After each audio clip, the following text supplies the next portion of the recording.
Sepke, absent. Mrs. Cook? Yep. Mrs. O'Dell? Here. Mrs. Driggs?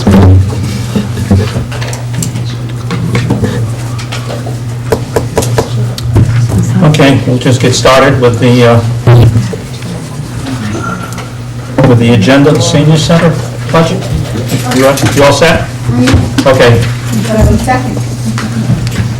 Yeah, moved up.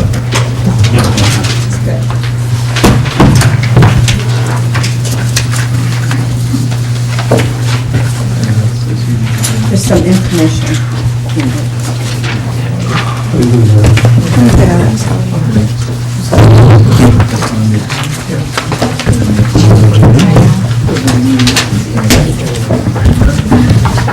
While you're passing that out, I might say we went to the site visit, and it's a delight to see what the people are doing there.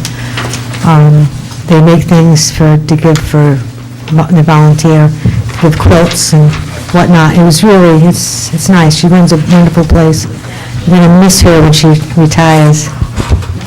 We'll talk her into staying on.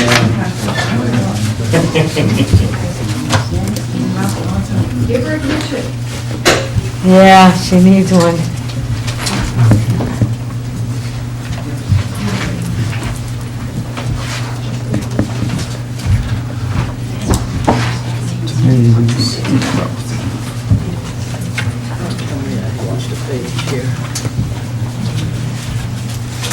Approaching the Ides of March.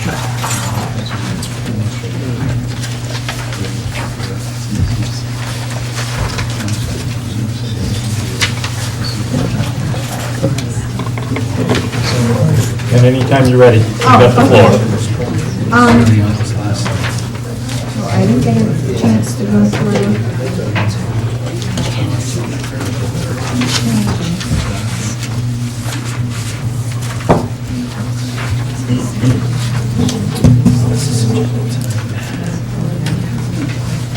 Do you have any questions you'd like to throw at me about that?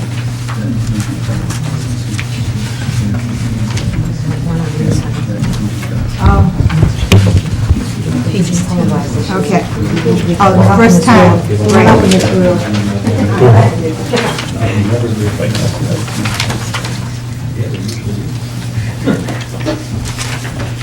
Nice charts, by the way. Okay. Thank you for the summary of what I control it now. That was a nice business there. Thank you. That little building sure puts out a heck of a lot of service. And so congratulations to you and your large staff.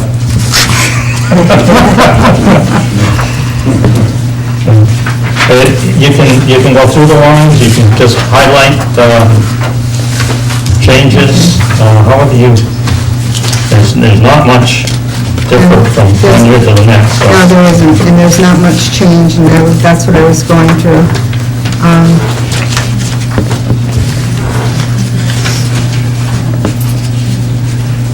I guess I'll just have, I don't see anything I can actually complain about.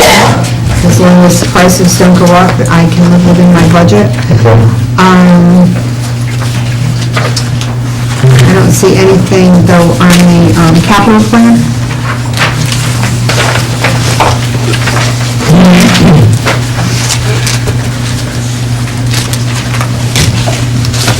The windows, Yeah, they took it out.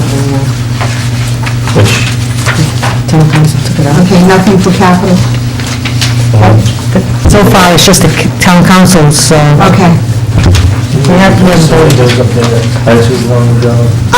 What I had put in for fiscal year 15-16 was replace and paint all the rotted trim boards and columns around the outside of the building and 12 replacement windows for the basement.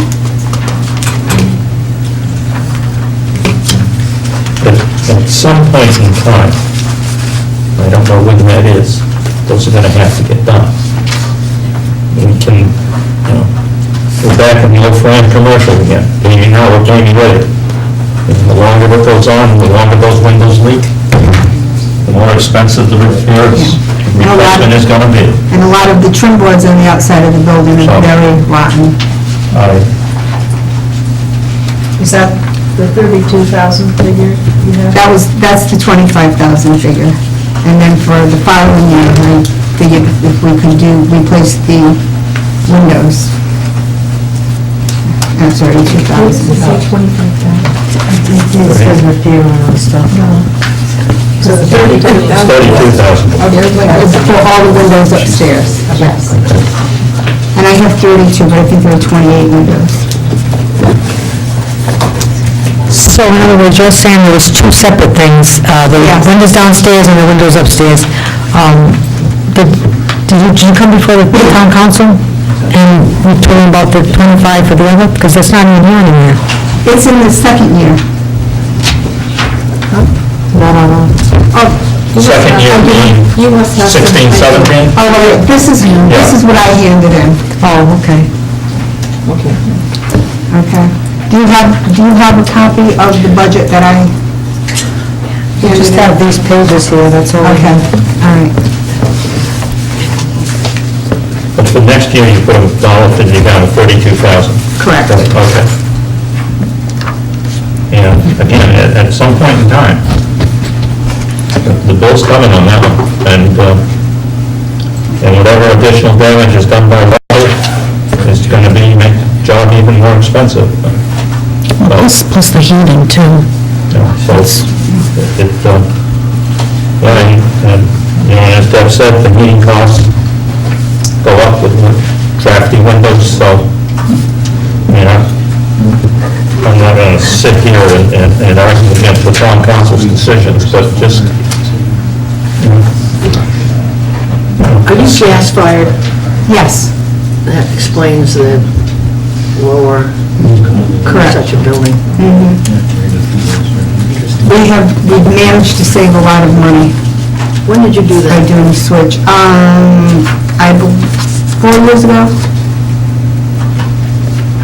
This is our fourth, and I'll tell you exactly how many years ago.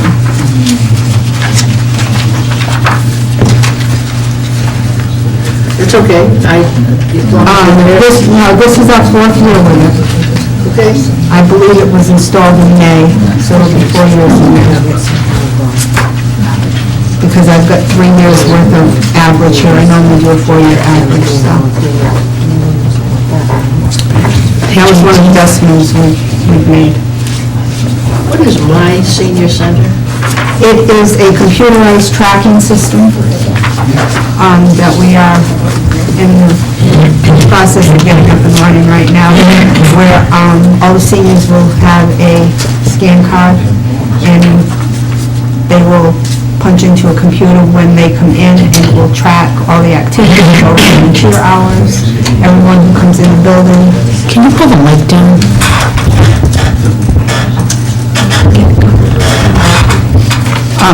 It will do all the tracking for us, it will generate unduplicated numbers. If we need that, any reports that we need, we can just press a button once we have it up and running, and it will spit everything out for us.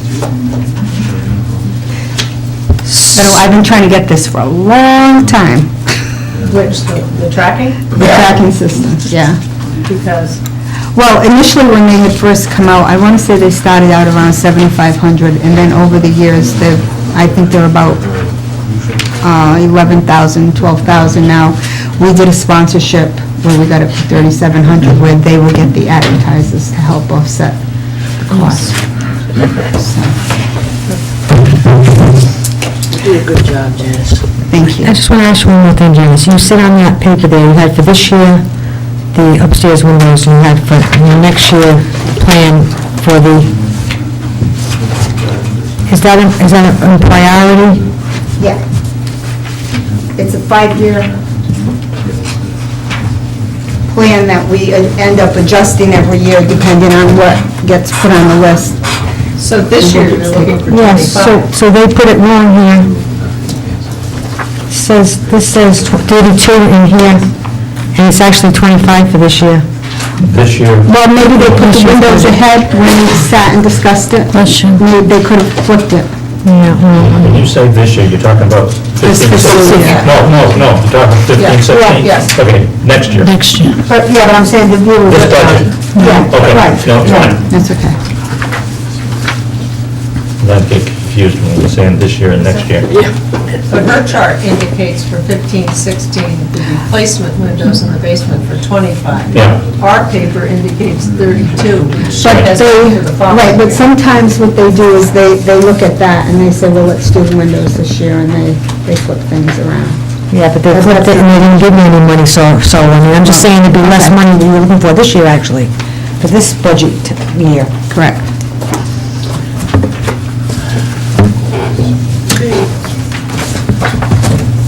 Any questions about it? Virginia? Nope. You got any questions of us? I don't. You don't? I don't. I hope you took a good look at the outside of the building while you were there, but you probably didn't. I'm concerned about that, but I understand how finances of the town works. I've been here long enough to understand that. And it's just, as I said, sometimes these things just gotta get done.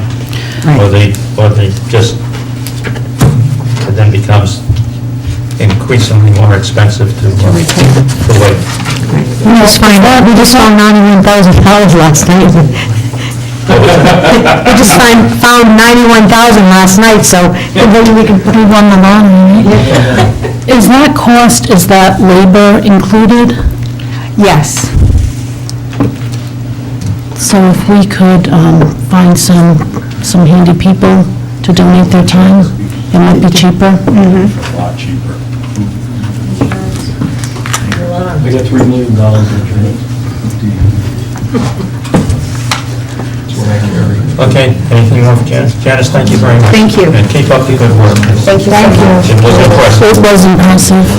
I'm glad you came. Thank you. Thank you. Here,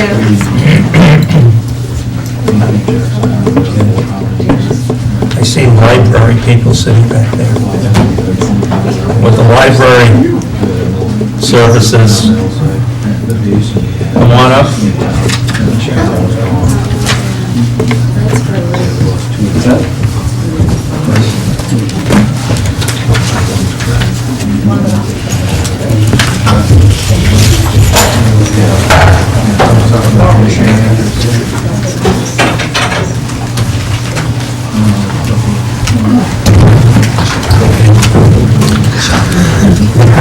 I know each of this case. Does that could be the four seniors.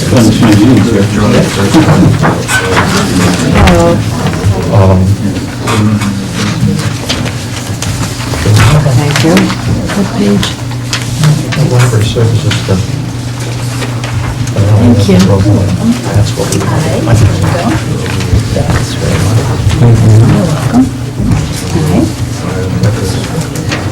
That's nice. It's all broken down. Oh, yeah.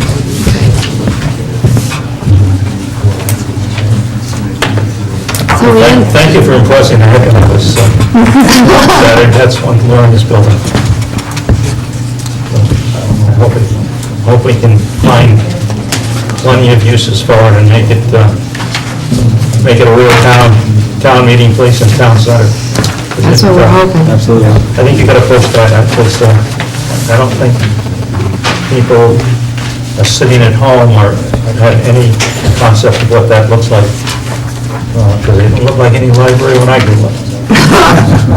And since we're somewhat about the same age. We're going to have the dedication on June 13th, and so hopefully people will come, and after that, they'll all come. I think once the word gets out, there's going to be a lot of people coming. I hope so. I hope so, yes. They thought they're gonna miss something that's really special. Who's gonna take the lead? Barbara, you gonna? I am. Okay, go for it. Okay. I got this. Okay, Ann, the director, gave out the budget, and we have Lee Hoyer, who is the chairman of the building committee, and Greg Jones, who is the vice chairman. And the increases that we're requesting are the direct result of the new library building only. We have stated that there would be modest increases due to the size of the building, but it is much more energy efficient per square foot. And you'll notice that we have a number of no increases in our budget. And those increases that we do have to do with the new building, the size of the building. The electricity, excuse me.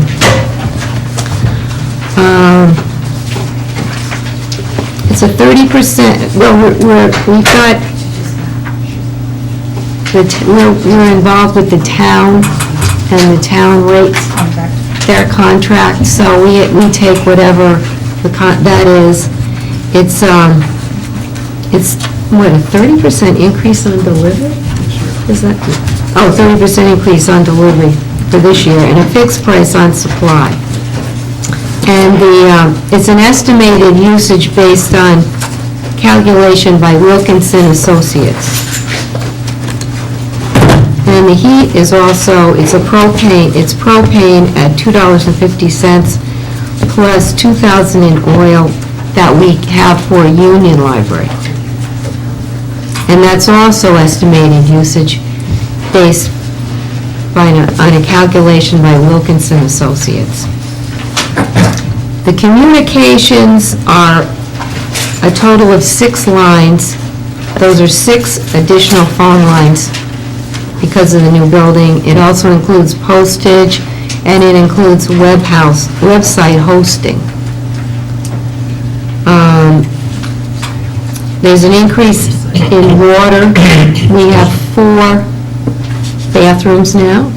They're all energy efficient. The maintenance has gone up. We are going to be in need of a cleaning service, and that building, as you know, is a lot larger than Essex. It's going to demand a lot more in the way of cleaning. It's not going to be just somebody coming in, emptying trash and cleaning the bathrooms. I mean, they're going to have to clean the floors. We need to have the shelves dusted. We need to have everything kept spick and span. And there are some windows, interior windows, that are going to have to be kept clean as well. So, I mean, there's additional things that have to be done in there. That also includes, the maintenance also includes lawn care. It includes a septic inspection that has to be done, state regulated, every year. Supplies, small equipment, toilet paper, towels, that kind of thing. So it's more than just lawn care and snow shoveling and cleaning of the building. We have to provide a lot more than that. Mops, buckets, that kind of thing, we have to provide. Staff development and travel, we have no increase. Oh, yeah. Turn it down. No increase in office or library supplies. Equipment and furnishings, that includes printers, headphones, software upgrades, programs and events. That includes movie license fee of $400, refreshments, craft supplies, games. The consortium, the Ocean State Libraries, that's a fixed membership cost that they tell us we have to pay. That's the cost of it in order for us to be part of Ocean State Libraries. Does that change that much with the new library, or is it? No, it's based on, It's a sort of a town assessment? yes, Okay. that's the assessment. Multimedia, no increase. Books, no increase. Periodicals, no increase. The service contracts are for 2 copy machines and 3 self-check out systems. The HVAC, the estimates are based on a comparable building. The security, that's the new building estimate for security. Right now, we pay $670 for Essex. The sprinkler system is required testing and inspection 4 times a year, and that's state, we have to do it. Software licenses for new equipment that we will have. And then salaries, 2% increase, and then FICA and benefits. So, really, it's pretty much a bare bones budget, even though it's going up in cost, but it really has to do with the new building. Back up to the service contracts, with all new, how much of what's, we're outfitting the library with new equipment? Right. Does that have any warranties or? That Are you referring to the, copiers, the HVAC, security, sprinklers, software, software licenses, but, well, the software licenses are annual licenses that we just need to pay. Yeah, that's not, and that's not part of the construction budget? no, Okay. not at all. What about service contracts, maintenance of the equipment that's brand new? Well, for example, the one we have a quote and definitely have a price on is the sprinkler systems.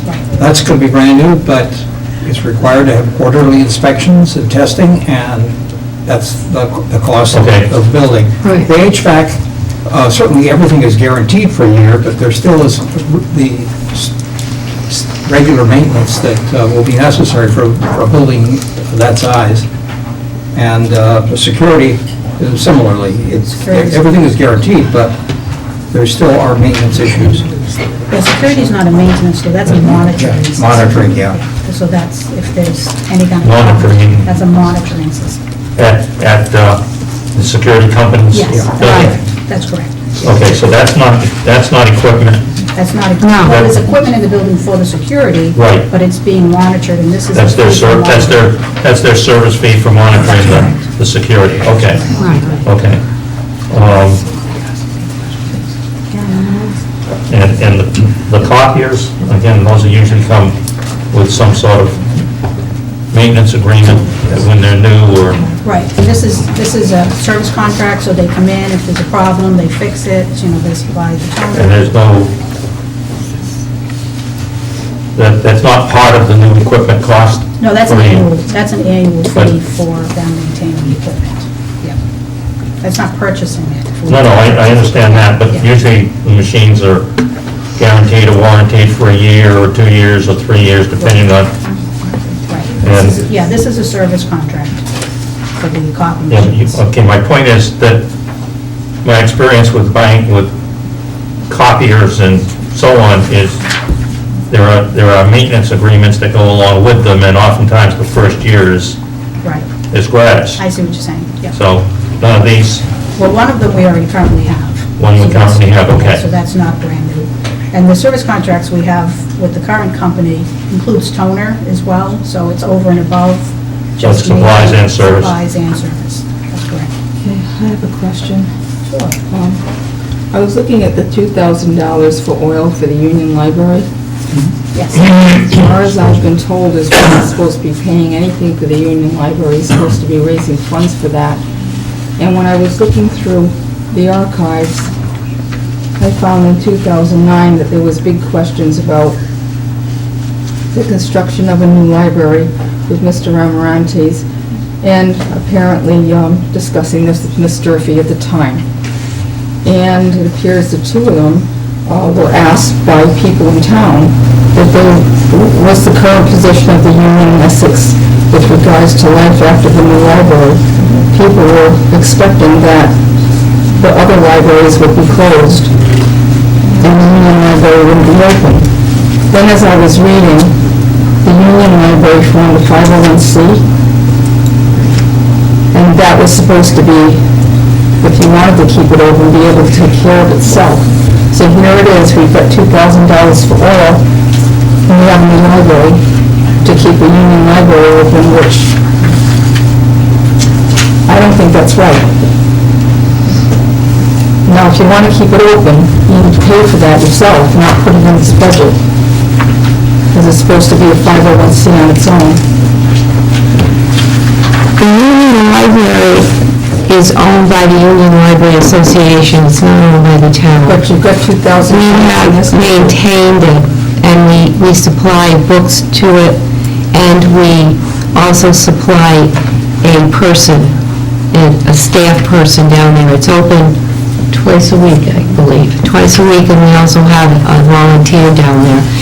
And this has been the arrangement, I don't know for how long, but a lot longer than I've been on the board. It's been the arrangement Not for a very an long time. arrangement when we have a new library, and it's very And and the Board of Trustees voted several years ago that when we opened the new library, we would not be closing Union because it was not costing a great deal of money, and the people in the south end of town wanted that to be open for convenience. I will have to disagree with that, because if you're going to use that... Well, that is what happened. I'm saying that's what happened. It's not right. The taxpayers are paying a lot of money for this new library, and they're being asked to keep this little bitty library, $2,000 open. They shouldn't have to pay for that. And if you use that excuse, why not put one on the north end? You had it centrally located, and it's in this paperwork that it was addressed, that people were asking, since it was going to be so centrally located, that they didn't want the other libraries open. It was never stated that the Union Library would close when we got a new library. That it was never ever stated.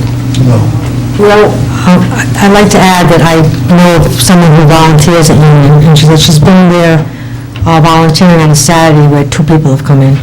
So I don't know what they're saying, the people in that part of town want it, but it sounds like it's not that busy. and it says, would the out-of-the-way location for the new library be used as an excuse for keeping the other 2 libraries open? These were supposed to be discussed. Louise, I couldn't find any answers to these in the archives, long-range library services plan. I know it's from 2009. He worked with Mr. Ramarantes on that. And all of these questions he was asking because people in town, taxpayers, didn't want to be paying for other 2 libraries being open at the same time as the new library. Donna, what's your question? My question is that I couldn't find any answers to all these questions. There was a lot of questions, but no answers. I couldn't find anything where at any time someone answered his questions. Maybe they did. Well, it makes it very difficult. I mean, no, I don't expect you to remember everything of these. I just thought maybe you might know. Yeah, no, I think there were questions asked, and, oftentimes there were not answers. So in other words, in this budget for the salaries, there's salary in there for the person at Union also? That person also works at Essex and will be working at the, So we're paying at the for new someone to be library. at the Union Library and also for heat, and we're going to try to take care of this new library? That's right. How does that get changed? How does it get changed? We have not discussed closing Union at this I'd like point. you to discuss it, please, if you could, or have the town council discuss it, because that's just totally not right. I don't think that's our role. No, I like the town council. But the town administrator, you understand, this is a $100,000 basically request that you have asked for.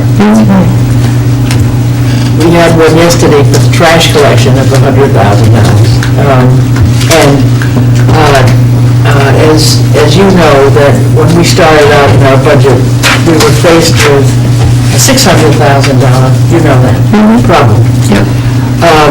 So this is the year that we're trying to figure out how we get through this year with the history that we have had.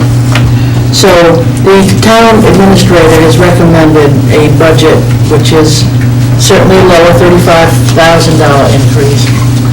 What would you have to cut if the town administrator's recommendation is the one that goes through the budget committee?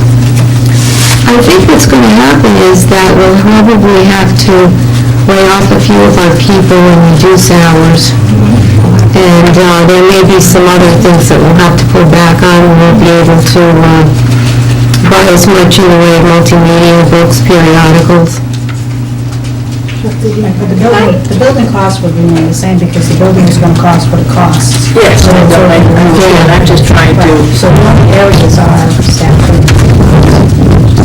Can I just ask a background question in terms of planning for the library? And maybe I should know the answer to this, but I don't. Were there basic assumptions made at the time this library was conceived and designed about what kind of usage was going to be needed to justify these kinds of expenses? I mean, for just the operating expenses alone and multimedia stuff? I mean, is there an assumption of how many, I don't know if kids, adults, or just what the basic usage assumption is? And if that doesn't happen, what happens then? That's my question. I mean, history, basically, as far as libraries building new buildings, typically their usage more than doubles as far as their meeting rooms and their attendance and their circulation. So services do increase. I mean, as you know, the Essex Library is extremely difficult to get into. Once you get into it, there's no place for people. So having a building that's both a community center and a library. Is there going to be bus service, for instance, from the schools to the library? If school kids want to use it, like somebody in North Tiverton wants to go to the library, how do they get there? I've discussed with the schools, having the children come over, especially at the end of the school year when they're on field trips, if they, took an extra hour out of the day and stop over at the library so the kids can get to see it. As far as the bus company dropping them off at the end of the day, I think that depends on how many students are on the bus at any given time on that route. So we can't have more children on there. That's not their regular route to drop them off. But I know other school systems that certainly do that if they have room on the bus. It's not really a school. Is your anticipated usage mostly school kids? No. Absolutely not. Oh, okay. People of all ages. We actually have a lot of people now coming in using the computers for job resources, doing resumes, looking for jobs, online applications. About 50% of our computer usage is people looking for jobs or trying to update their skills. So I do think that will absolutely increase, as there's actually a place for them to sit and do that. And workshops to learn how to do resumes and job interviews. We have a place now for people to go and be able to learn those kind of things, as well as future things. I mean, to be able to, somebody... And this is something you will be tracking in terms of what the usage is. This occurred in the setting of a long dialogue with the state about an inadequate facility. And the planning was initiated and coordinated with the state to meet their requirements.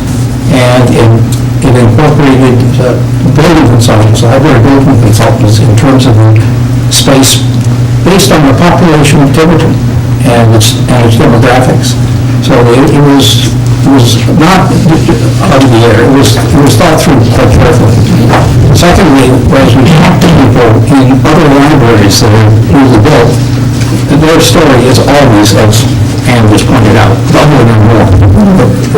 They come because this allows things to happen that weren't possible before. It's also true that after you got approved from OS, there was a moratorium on the state getting any monies for libraries, new libraries, correct? And that reason being that libraries are going to become obsolete in the future. That isn't the reason. Well, I mean, that's State funds. Yeah, but I'm saying, like for instance, the new library in Texas, the bibliothèque, has no books whatsoever. It's all, and it costs $2 million to build. So, I mean, they're going in another direction, is all I'm saying. But I think that this library was so, it was so well thought out, and it's not just about the books. I understand that. There's, People in town voted for the libraries. I know half, 50/50, but I don't know if they know that the unions stay open. But the anticipated cost for the building is being increased.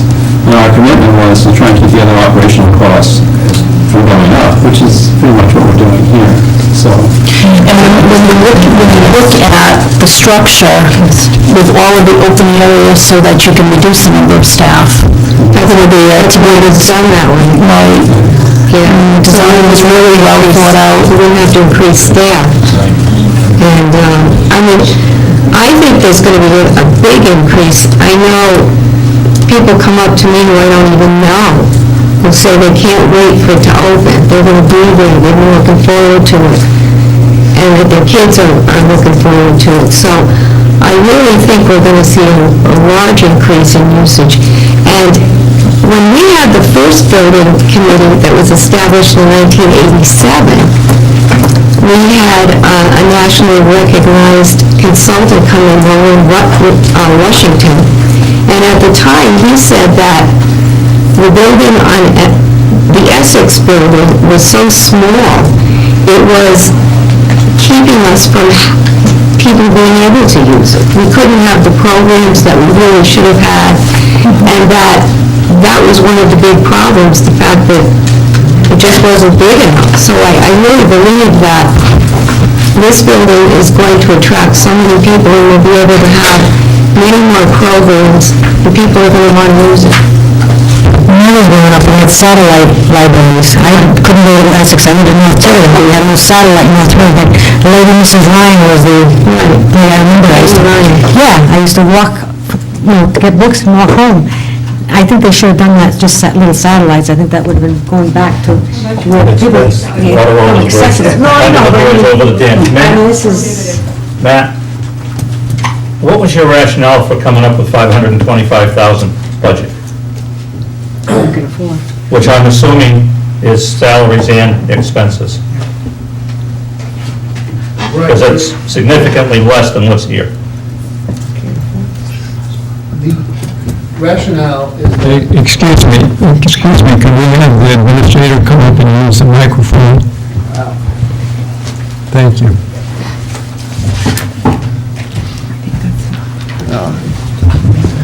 the rationale is to subject this department to the same general dynamic as the rest of the town. We don't have very much by way of resources to add to this year's budget. And when you look at how much our bottom line has increased from last year to this year, and you say, well, how much of that is due to the bonded indebtedness for the library and an increase in their operational budget? It's the lion's share of what is going into the increase overall. We've now cut virtually every single capital expenditure I had asked for originally in the administrator's budget, just to absorb a 13.6% increase in health insurance rates from the interlocal trust. So it's a very unpleasant task to tell someone, here's your bottom line, you need to manage to your bottom line, knowing full well you're doing the same on your own, but when you're locked into your collective bargaining agreements and your service delivery requirements on essential services, there's precious little wiggle room. And, I hate to sound, it's not part of my personality to sound so crass, but this department's getting a substantial increase overall for the terms of everything that the town is giving it, and we don't have any more to give than what I budgeted for. So I was going to leave it to the powers that be to get the 525, just like the powers that be left it to me to keep this, as far as I'm concerned, try to keep us below the cap. As I read this, the grant in aid is $102,842. Is that fairly solid? No. It's not, We don't have numbers for this year. okay, That's just based on last year because I don't have any other information. okay. So, And that aid is from the state? Yes, yes, I would assume that that's where that aid is from. yes, it is. And usually it doesn't go down. Okay, well, let's say that does come in as a revenue. And you're asking the town for $580,000, which is $65,000 more than the town has budgeted. So,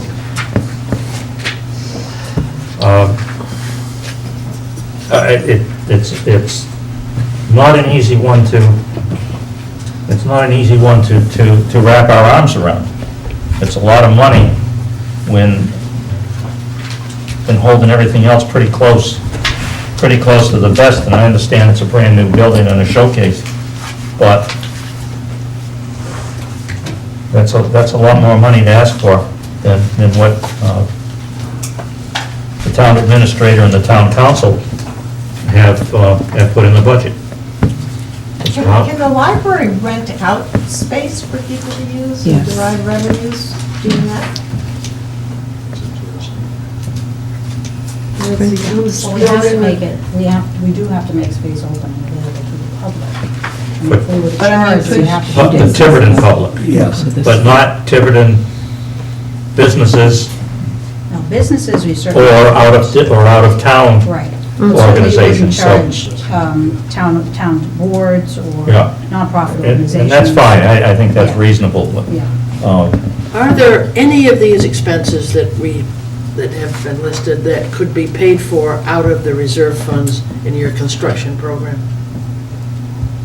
There aren't any reserve funds. We have a budget, we are staying within that budget, but it is such that, in fact, we will have to borrow for a period of time until all the last pledge is paid. We don't have any free cash, if you will.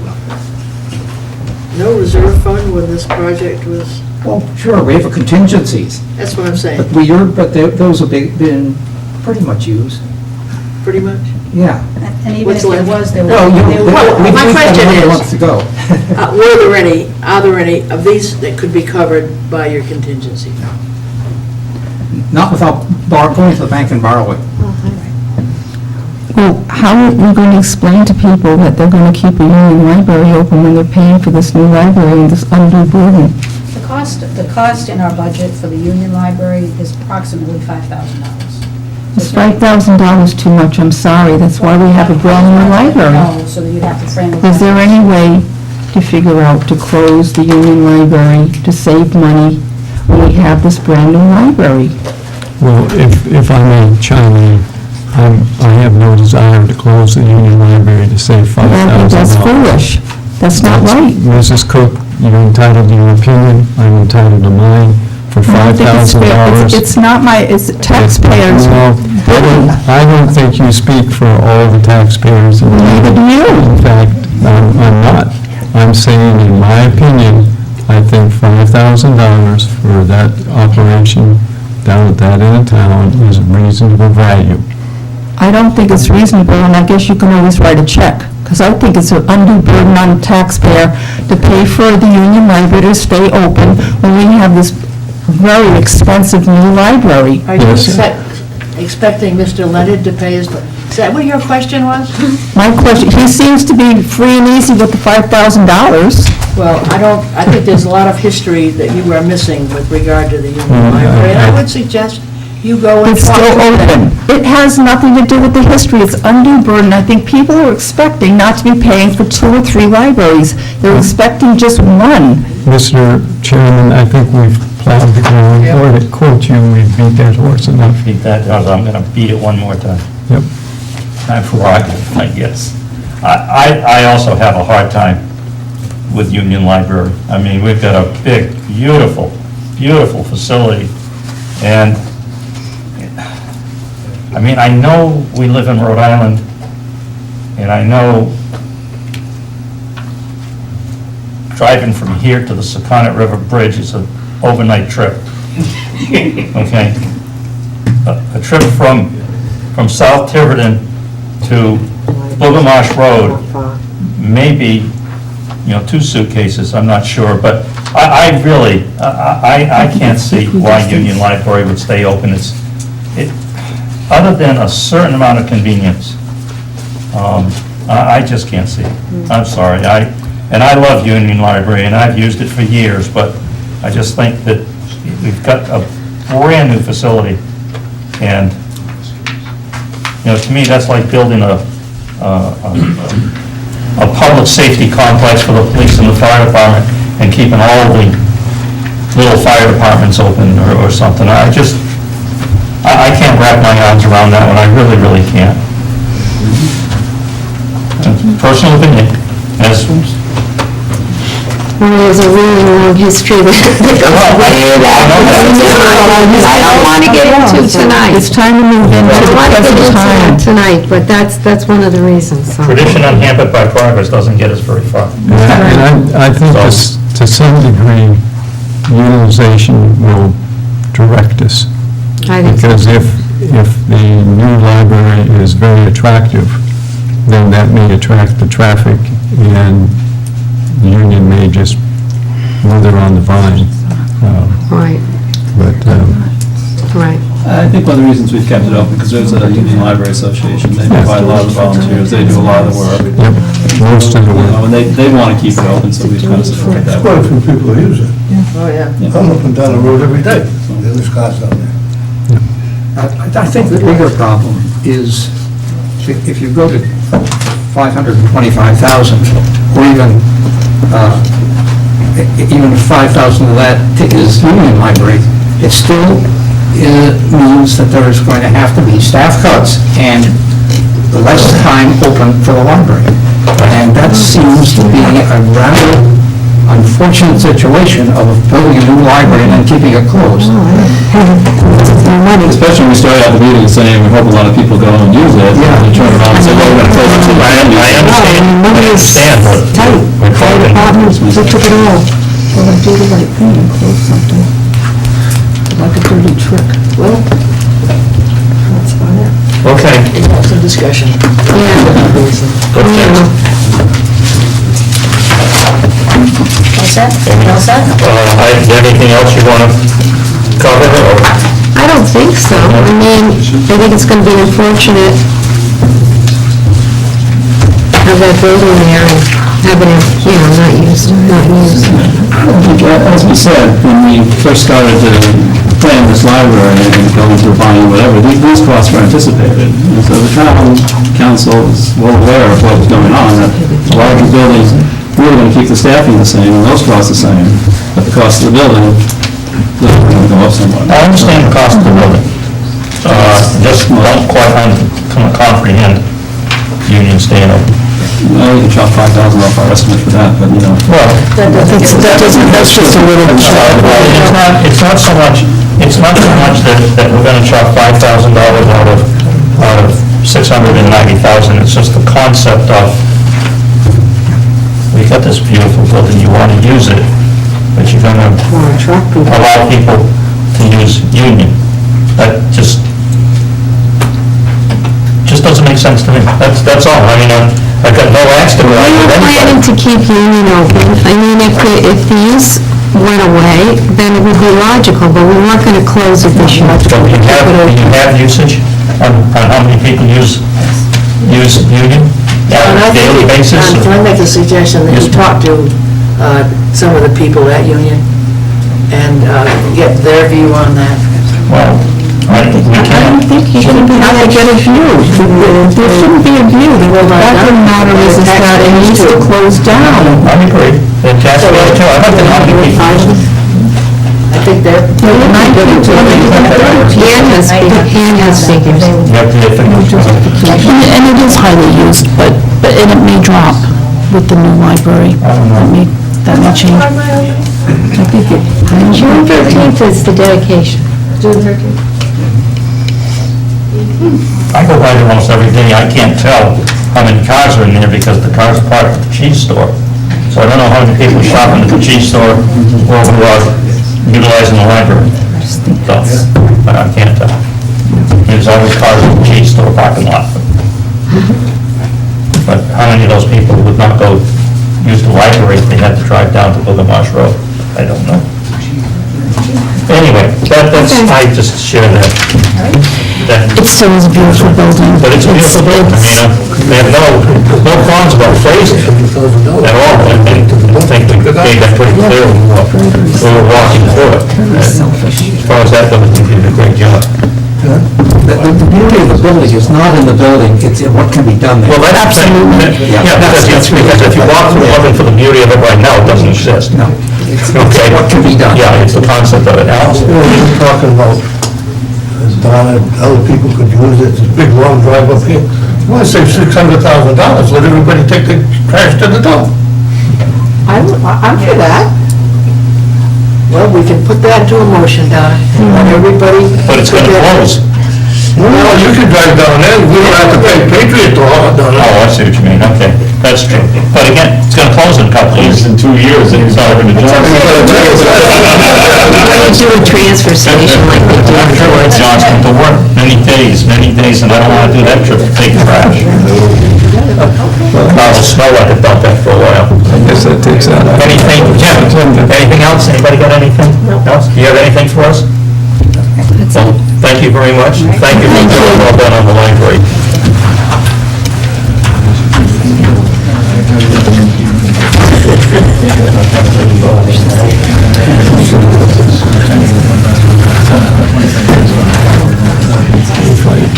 Parks and Recreation? All right, that's fine, I'm just going, Harbor Master?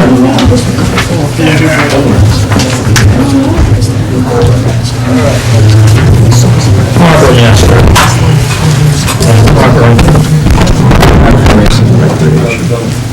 Did we do the Harbor and Coastal Management Committee?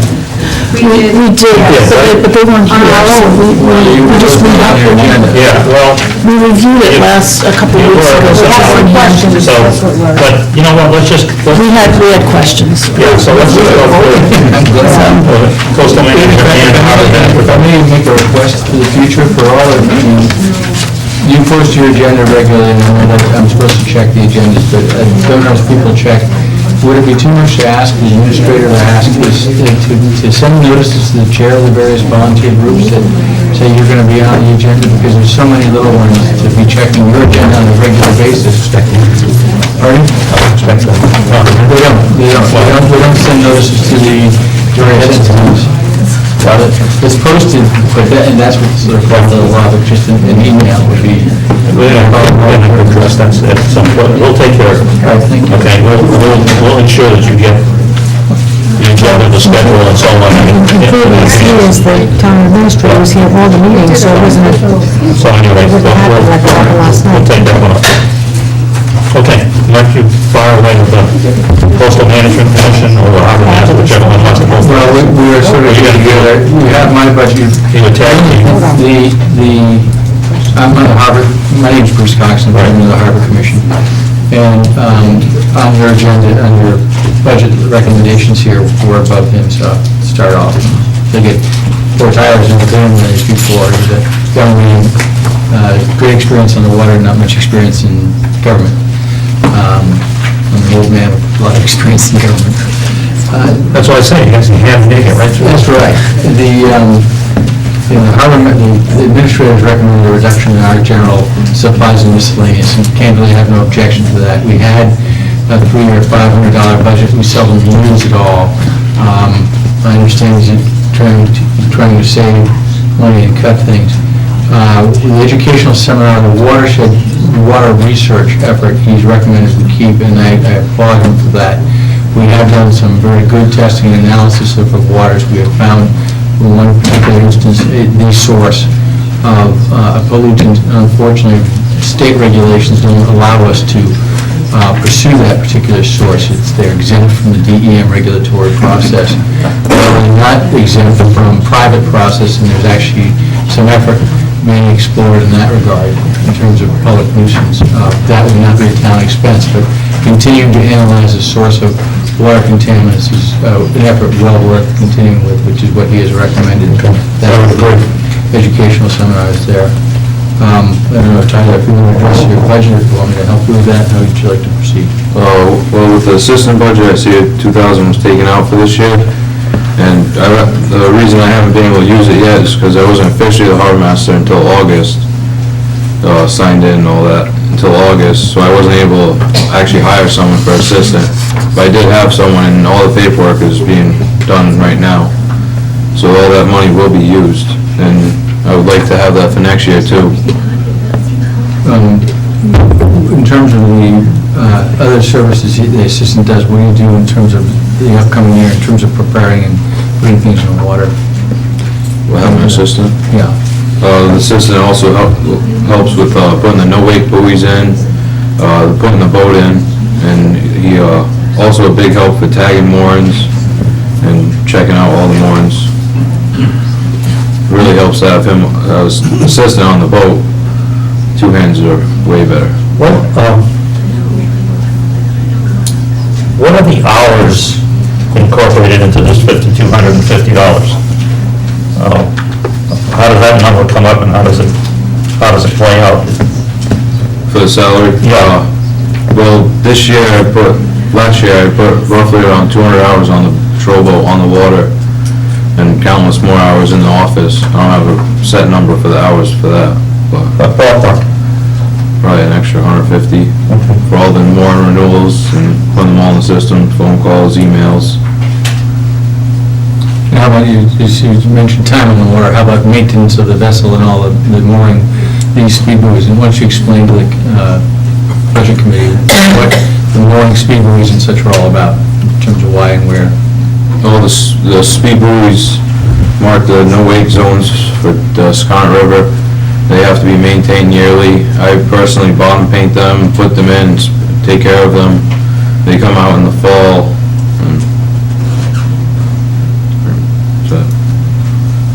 Every job description has other duties as assigned, right? Yeah. Yeah. What about the boat operations? Every weekend, and if there's any emergencies during the week, I'm there. Okay. And weekend is Saturday, Sunday, Yes, and also holidays. and holidays? Holidays, I'm usually out there all day. And Friday evenings, such? Yes, if it is busy, Friday weekend or summer, yes. And when do you think the season starts, and when does it end? April 1st, week after Thanksgiving. It's a long season. Wow, that is a long season. The boat goes in April 1st, comes out right after Thanksgiving, so, Let's hope the ice is out. Let's hope the ice is out. yeah. No ice. Rent an icebreaker. What about the boat operations, what does that entail? That's the dock rental, where I keep the boat for the summer, and also for spring commission, getting the boat ready. All the motors have to be worked on every year, the boat has to be painted, all the devices have to be operational, and then there's also the fuel cost.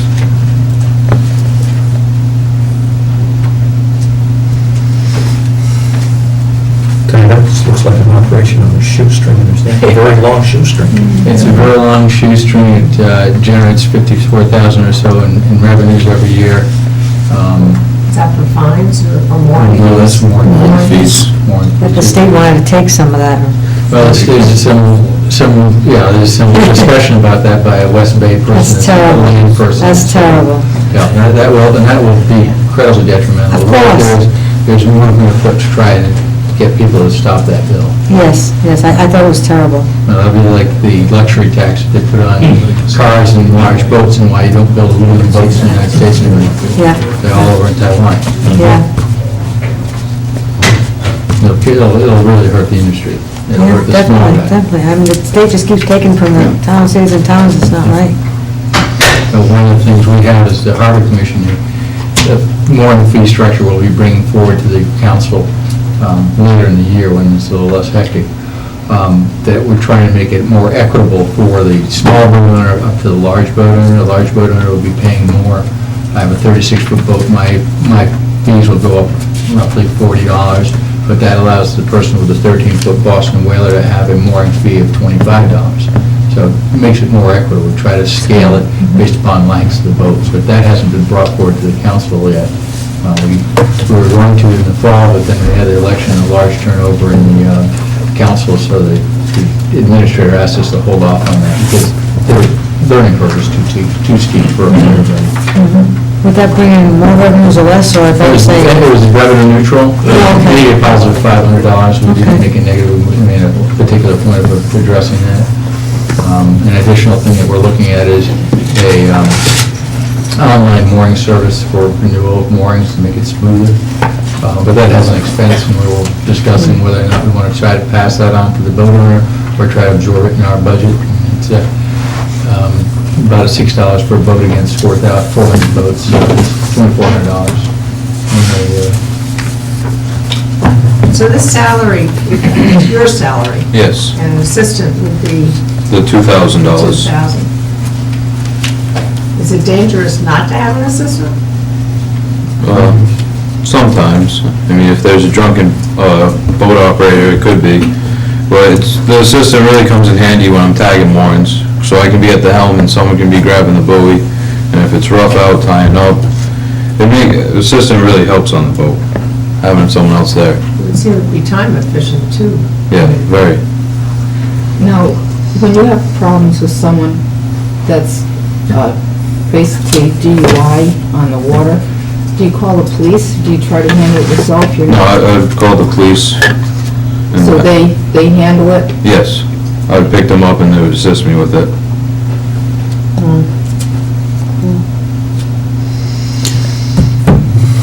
Okay, so there hasn't been an assistant. Well, last year there was, because it was in the budget. EO hasn't been paid yet, but Okay. that will be taken care of. We didn't have an assistant, we had Tyler as a volunteer for a number of years with Dave Vanier. The lack of an assistant budget item a few years back is what cost the town Dave Vanier, who was the superb Right. harbor master. I mean, Dave, Tyler's a good guy and a very good harbor master. Dave brought to the table a whole lot more in terms of technological skill sets. We had an interim, we didn't have an interim, we actually had a full-time harbor master who was a one-year deal. He became our harbor master and left us in the lurch last year, quite honestly, which is part of why there was no assistant utilized. We had an interim harbor master, but we had to wait to get the interim harbor master for interviews and that sort of thing.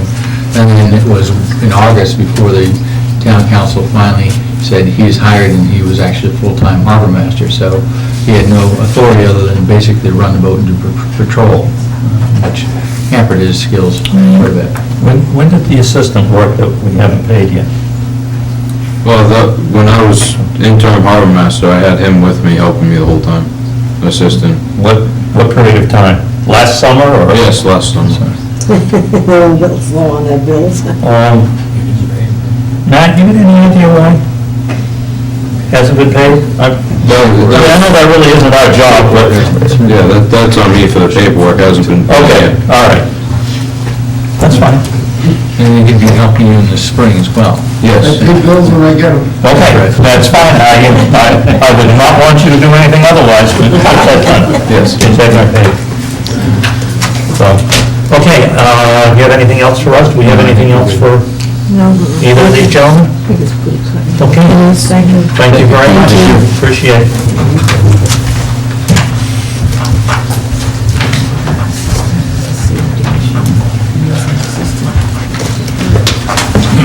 You want to do the recreation, or you want to do the planning department?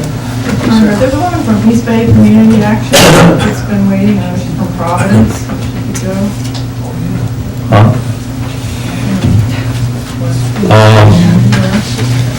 What am I missing? It's in the Health and Human Service Organizations, the donations under library. What page you on now? On page, 8, no, page is messed up. I think it's 15. Oh, I got it, okay. So she's from one of those, the East Bay Community Action, that we give $500 to, no? Well, you're certainly welcome to come up. 500. Thank you.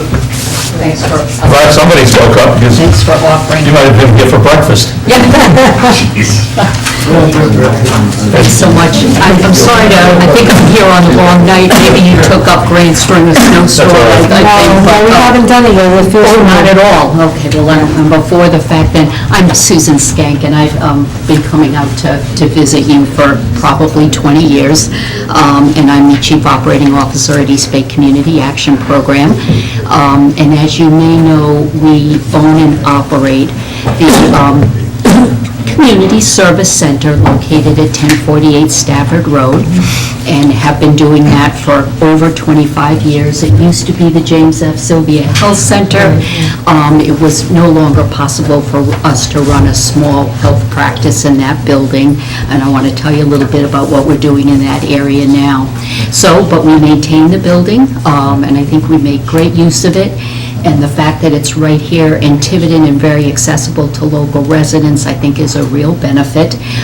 In that building, we are now servicing, we have a preschool classroom that services 17 preschoolers in the Head Start program.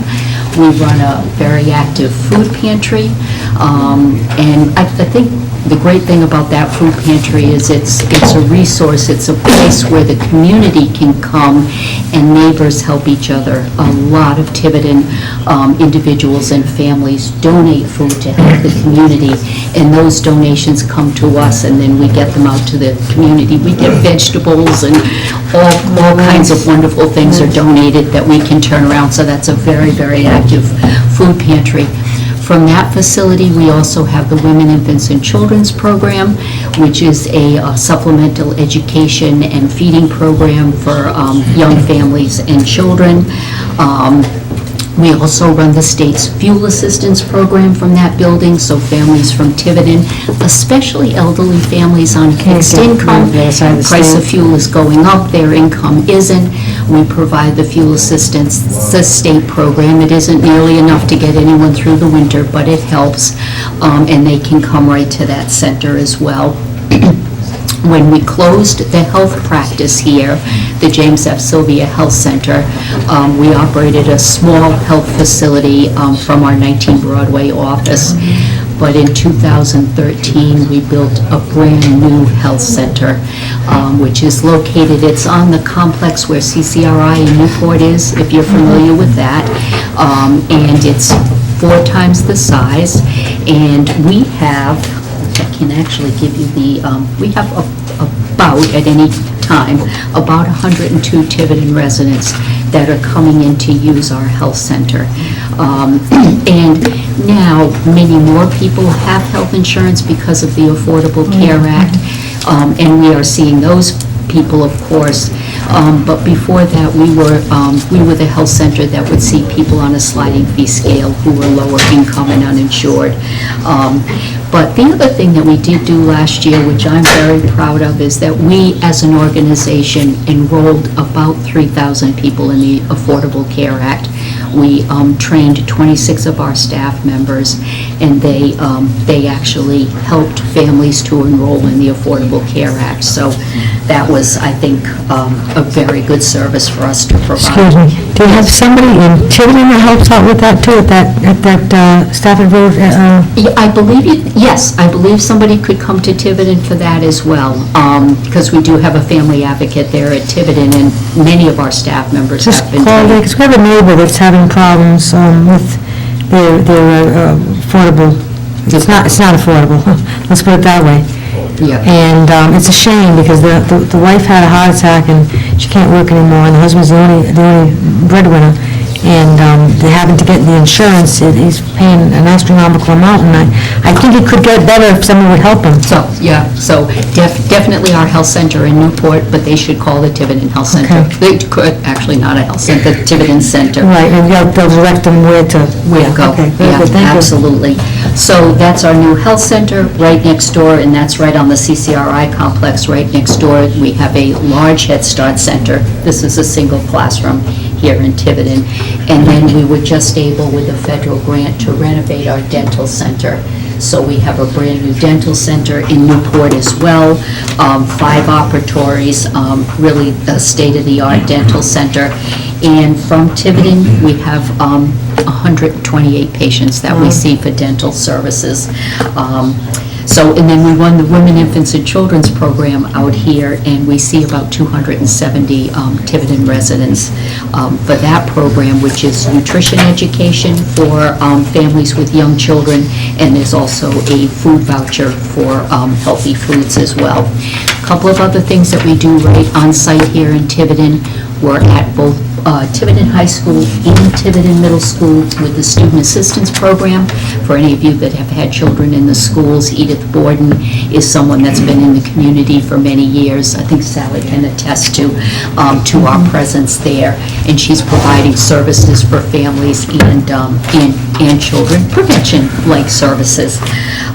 Also, we have service hours for our youth center. Now, that's employment.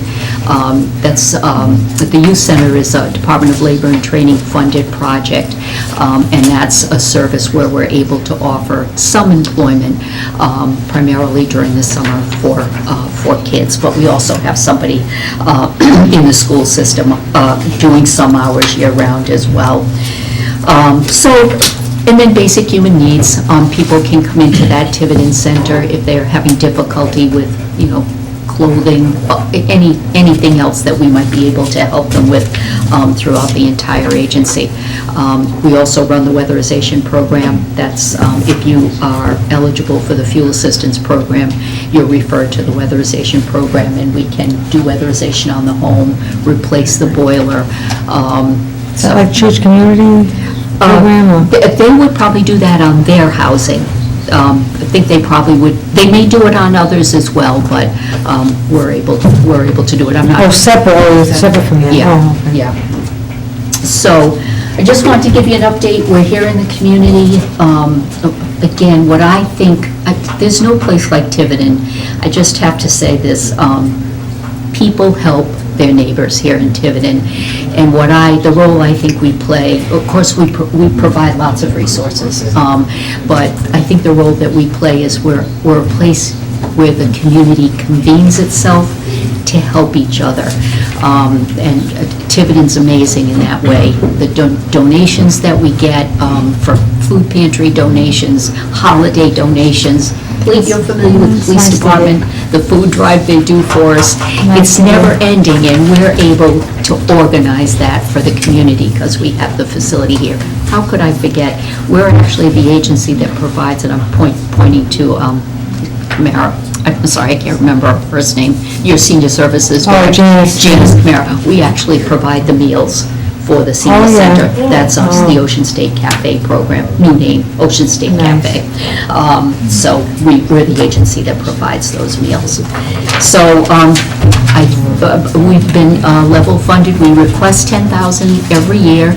I believe for the last few years, we've been at about $5,500 from the town. Thank you for that. We realize these are difficult times. We appreciate that. It helps us maintain a little bit of staff and the facility itself. So anything you can do to help us continue, we'd appreciate it. So, thanks. On a long night. Thank you for coming. Thank you very much. Appreciate it. Yeah, thanks. Thank you. Okay, thanks so much. We certainly Any questions, call. Yeah, thank you. Thank you. Okay, instead of who wants to go next, who wants to go last? Who's out there? No. Go. Yes, nobody else, right? Keith? Or we have her alone? I could start off, Mr. Chairman. Just before we get into the details of the recreation budget, I just wanted to give you a very brief history. When I started as administrator and I looked at the Recreation Commission's operations and budget, bearing in mind that the charter puts the administrator directly in line of responsibility with this commission, the operation as a whole costs more money than it could possibly have brought in. And I think it's because very good-hearted, kind-spirited, dedicated people ran programs for a long time. And we ran them a certain way. Kept the costs down for the customers. $75 for the whole summer to take care of your kid. We can't do that anymore. And so philosophically, bearing in mind that if you've got 900 kids playing soccer and 400, 500 kids playing baseball, and they all have two parents, just think about the total reach of recreation in this town, just two sports alone. And I don't know how heavily subscribed softball is, I don't know how many people use the beaches, but we'll very rapidly approach a very high percentage of the town's population takes advantage of the assets of the town in the form of recreation and two small beaches. That being the case, we need to be vigilant about the quality of life in town and take good care of the assets that we have, maintain them going forward, be very strict and disciplined about upkeep. If a field is resting, we have to keep people off. If a park is closed, we need to turn the lights off and cite people who would vandalize or abuse our resources. But more importantly, we need to work with creative people who have a good grasp of modern-day operations here, and have the kind of summer programs that's not just a field trip where we rent a big expensive bus and go off to an expensive place. We've got great parks right here, so let's have summer programs that charge on a weekly basis, a rate that is competitive with other communities, and where does it put us? So in this budget season, we tried to take a completely different approach to recreation. And what we end up with is just one quick cautionary note. When we look at recreation, look both at the expense side and the revenue side. Because we are trying very hard to get to a net position so that all of these programs benefit all of these Tiverton residents at virtually no actual cost to the taxpayer. So it's not an enterprise fund, it's not separate from us, we don't have restricted accounts, but just look at the revenue that the effort generates and how much it costs us to run those programs. And our goal is to get that to zero or better, but for the first year of actually trying, zero is a realistic goal. Just like when we listen to the harbor master, it costs us what it costs us to have a harbor master operation, but he's overseeing the collection of revenue of $54,000 worth of mooring fees. So it's not a bad ratio of revenue to the town to the expenses to the town. And hopefully, with the kind of management we've had, and always happy to say that Keith has been just outstanding. He was hired late last spring, and has really whipped this program into shape. So I hope if you have any questions, I think the chair and Keith can get you all your answers, but I just wanted to frame this conversation on what we're trying to do with Parks and Recreation. Appreciate it. Thank you. Thanks. So, I'm Susan Gill. I'm about 3 weeks into chair position for the Recreation Commission, and Keith Corey is our Recreation Director since last summer. So, a lot of the things I was going to do introductory was what Matt said. So, as we go through the numbers, I think, I can help explain where these things are going. And also, I noticed, going through it, we don't really have line items for how we're going to put the revenue back into the budget. So that's something I guess we have to look to you guys or Denise to help us figure out how we can do that. The first thing was that the department head request that I see there, I'm not sure where those numbers came from, because those aren't all in agreement with the numbers that we voted on at our meeting. So as we go through again individually, I can explain to you what we had voted on and proposed versus what's there, just some of the discrepancies. So I guess we want to start at the first one, the beach salaries.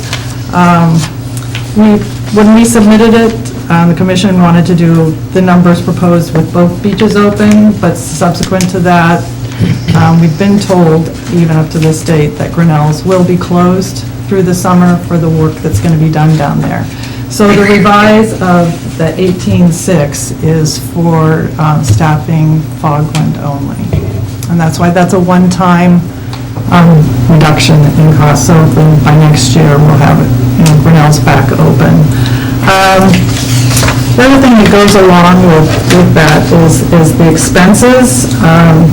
And most of the expenses right now relate to the building, the restroom facilities. I mean, they need, every fall, the buildings the plumbing has to be closed down. In the spring, they have to be opened up if there's any expenses related to that.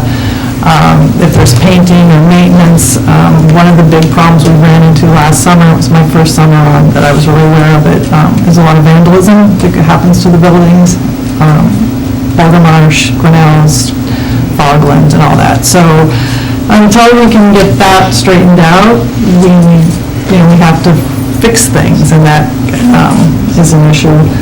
So we had the expenses at $2,100 or $2,150. I guess we had put it at $4,300 because we were considering taking care of all the buildings and expenses related to that. But then our total for the two came out to $20,750 versus $34,000, and that was for both beaches.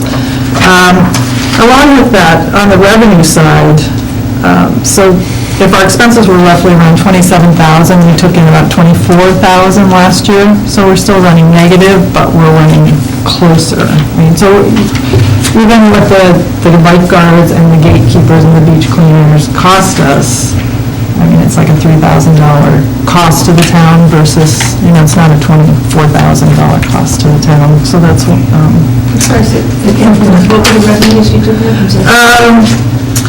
the numbers I had were June, July, and August. We took in a little over $24,000, and our total expenses were $27,000. So that was last year. And I noticed, like, looking at the 5-year analysis, I mean, there could be anywhere from 6,000, 8,000 difference from year to year, and it seemed like, from what Keith looking at it too, figured it's the weather that determines that kind of fluctuation. We have hot summers, we do really well at the beach, we generate a lot more revenue. I mean, the staffing stays the same, but we generate the revenue versus, cooler summers like we had last summer. It doesn't require, or it doesn't drive as many people to the beach, so that was one of the things. So the revenues are mostly, It's parking, yeah, it's parking, it's all parking, so. And we adjusted our prices, our parking fees last year. We're gonna probably do some adjusting this year because Fogland's gonna be the only beach.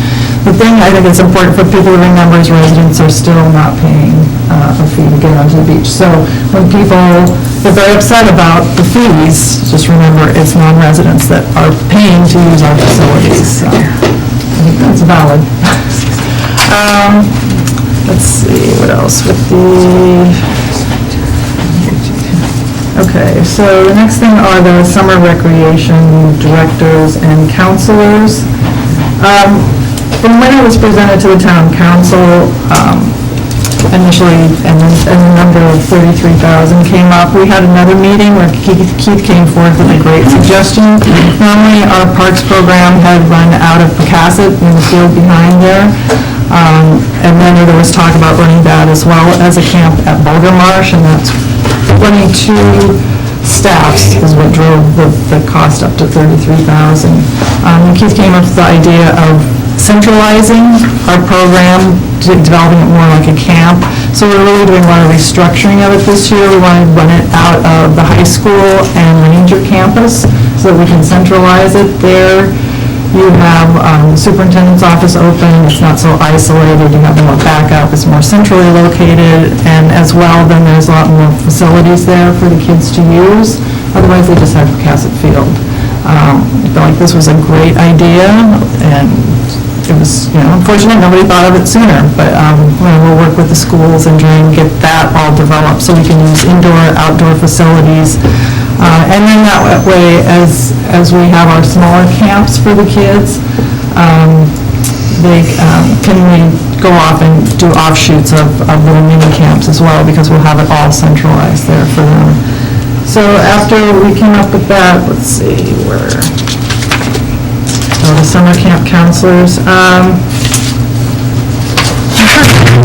So we were going to run it with, his other idea was to run it with 2 directors, because we've been told that with the Obamacare, staff, even seasonal employees can only work a maximum of 29 hours a week. Otherwise, you're obligated to pay health care to them and their families for up to a year, I believe. That's still in effect? You have to offer. Oh, you have to offer it to them. So we're going to hire employees with the idea that they're keeping under 29 hours. We want to extend the camp before it had run from 9:30 to 2:30, which basically we found was servicing non-working parents, so we want to expand it this year, that we can hopefully help a lot more of the working parents in town by extending our hours from 8 a.m. to 5 p.m. And that way, hopefully, we can bring in a lot of new kids and basically service the needs of the town a lot more. So with that said, there would be like a Monday, Tuesday, Wednesday director and staff, and a Wednesday, Thursday, Friday director and staff, so we'd have two directors with the camp counselors working under them. And then what we could do is use Wednesday as our field trip day, and one of the camp counselor teams could go off and do field trips. If other kids wanted to stay, then they can stay in town and do that. And we thought, this is a great idea. So that's what we're working towards for staffing. That brings, bringing more revenues, I think? Yeah. Yes, we want to staff it about 1 to 8.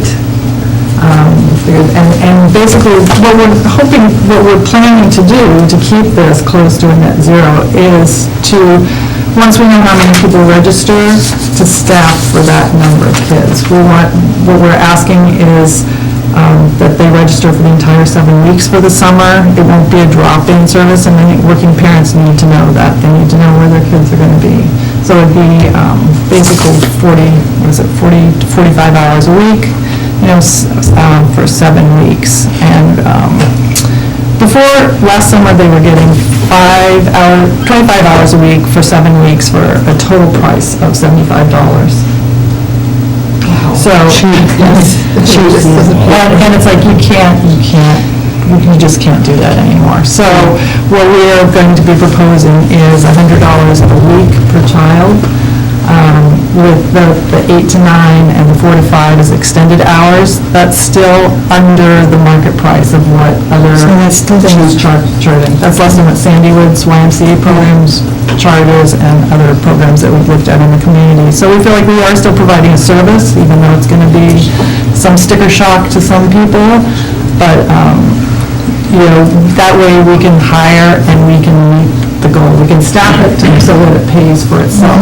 If we even have a surplus, we figured we can use that to do extra things for the kids, whether that's helping to fund their field trips or to have pizza parties or, whatever to supplement. But we're not trying to make money off the program. We're just trying to bring it up to cover the cost. Yeah, bring it up to a different level. Did you say, and I know you did say this, but did you say they have to register for the whole summer, or they can register week by week?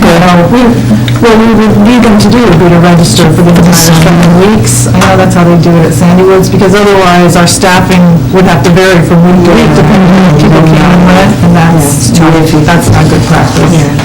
So, we've really been thinking about this, and this is what we're trying to get going.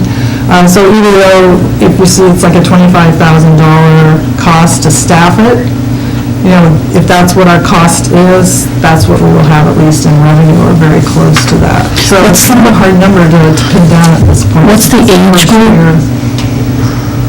I don't know, you started at what, 6, 5? We like to run 6 to 11, 12 the most. Yeah, probably 12 is probably the upper limit. We're going to be willing to do that. And we're trying to also get some other camp programs this summer that appeal to kids in like that 12 to 15-year-old age too, because they've kind of been overlooked in the past. Until they're 16, they can't work, and they like to have activities to do too. So Keith's got some great ideas for camps to go in that direction. But I'm just not really sure what to tell you for numbers, because, and also then there's not really set up a revenue side to absorb, to account for that. I think it was, there just isn't. I don't think there's a way to do that. We have to have a line item that reflects that on the revenue side as well. So the money goes in. The other thing we're doing, like with any field trips, they will be self-supporting. Kids will be, having to pay for that. The past history is the taxpayers absorb the cost for all these nice field trips. The kids paid for the entrance fee, but the town is absorbing the cost of the buses. And looking at that last year, we realized we can't do that. We just can't do that. No, the schools don't do it. Nobody does it. And, we just can't keep giving away these kind of services. But we want to figure out ways to help the kids and, service parents and kids as well in the summer and provide a good program. So, let's see, I'm trying to think of what else there was. So that price will change. I have a question. Yeah, go ahead. How firm is it that Grinnell's, or the work that will start this summer? Because I just read in the newspaper that they needed to get approvals again because the infrastructure that they were depending upon for the whole certain work, that had crumbled, and so they had to sort of not start again, but get the approvals because it would require reapplications, reworking, et cetera. So how far is it? Yeah, I take my cue from that. I would say it's very firm. So our latest update from this week, because the town planner went and met with them, is that they are at 90% design. DEM is going to shepherd our CRMC application through the process for us, so that should help expedite matters. When we went down in the late fall, VHB had already advanced the concept that the outer wall collapse made the current approach at that time implausible. So the approach was completely changed, but they've had months to work on it. The staging area is going to be that whole space right next to the abutment. And we will not utilize a barge to drive the pile sheets because the pile sheets will not be outside the abutment, they will be inside the abutment and strung together across the top, and then riprap will be placed around the outside. So it's a change from the prior design, but the abutment no longer has the structural integrity to support the prior design. So the engineers started from scratch. Just a quick word, because I'll put my business consultant hat on, because I like to wear it once in a while. The target consumer and the spending pattern at Fogland is very different for the town. The consumer there is price insensitive because they're parking at what is considered to be one of the premier windsurfing locations on the eastern seaboard. So they're taking advantage of that and typically have disposable income to spare, and we're also better set up. We have a gate there up front on the road, whereas Grinnell's, we suffer from the fact that you can park across the street, walk across, and our clientele at Grinnell's is very price sensitive and did everything they could to avoid paying the parking fee there. So we'll adjust this experience as we go along. I'd like to go back to this. They're going to be in there this summer.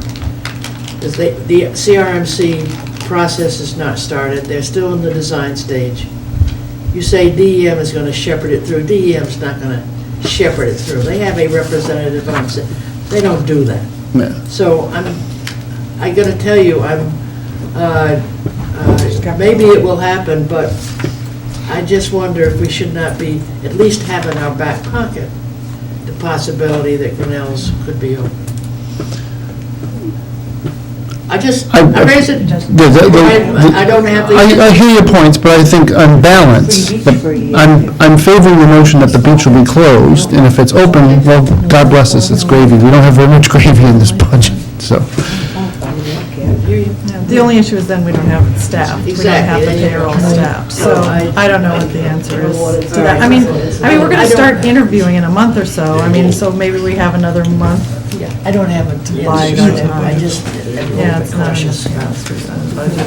I think I got ahead of myself a little bit. I just wanted to go over the numbers under the summer recreation. So when I did my calculations, that 24,010 was pretty close to the numbers I came up with by staffing, by the way I described it. So I think that is fine versus the 33. The transportation fees and equipment is basically money that would have to go out to pay for the bus, but then we would recoup it. So the thing is, then we need a line item on the revenue side to put money back in. I think the fees were more for the entrance fees that the counselors would get reimbursed. There's not any other fees, but we just need something to balance that on the other side so that if the kids pay for the bus, they bring the money in. We have some place to put it, because we have to pay for the buses going out. And I think the supply item's fine. The one other thing that we had discussed, though, having in our budget that didn't show up, that I just want to bring out, and what you guys want to do with it, is we felt like, I was kind of inventorying today, I mean, we have 3 buildings at Town Farm, one at Fogland, one at Grinnell's, one at Bulger Marsh, one at Pecasset, and one at Fort Barton. They're basically concrete, structures, they're restroom facilities, they're storage facilities, they're concession stands. And we don't have any line item, and I felt that maybe that would be helpful to us as well as the budget and the town council to know how much it actually costs to care for and maintain, as well as support vandalism costs on these buildings. What's the vandalism mostly? Toilets being destroyed, doors being smashed and broken in. Graffiti, breaking bathroom stalls down, ripping out sinks. I mean, it's ridiculous. Stealing candy from the concession stands.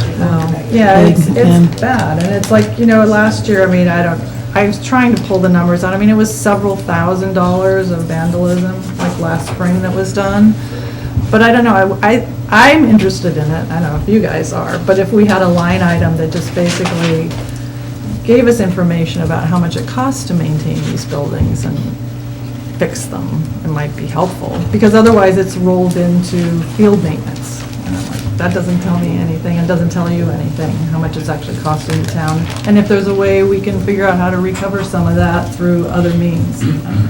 So, Like catching them and making them pay? Right on. yeah, I don't know, yeah. them and making I them don't know what fix the it. answer is, but I don't think they know who's doing it. I don't know, maybe next year is the time to do it. I just wanted to put it Yeah, out I mean, there's there. nothing to prevent, I mean, once you sort of have a handle of adding, if you wanted to, under your budget, a line item on Right, cost of vandalism or whatever. right.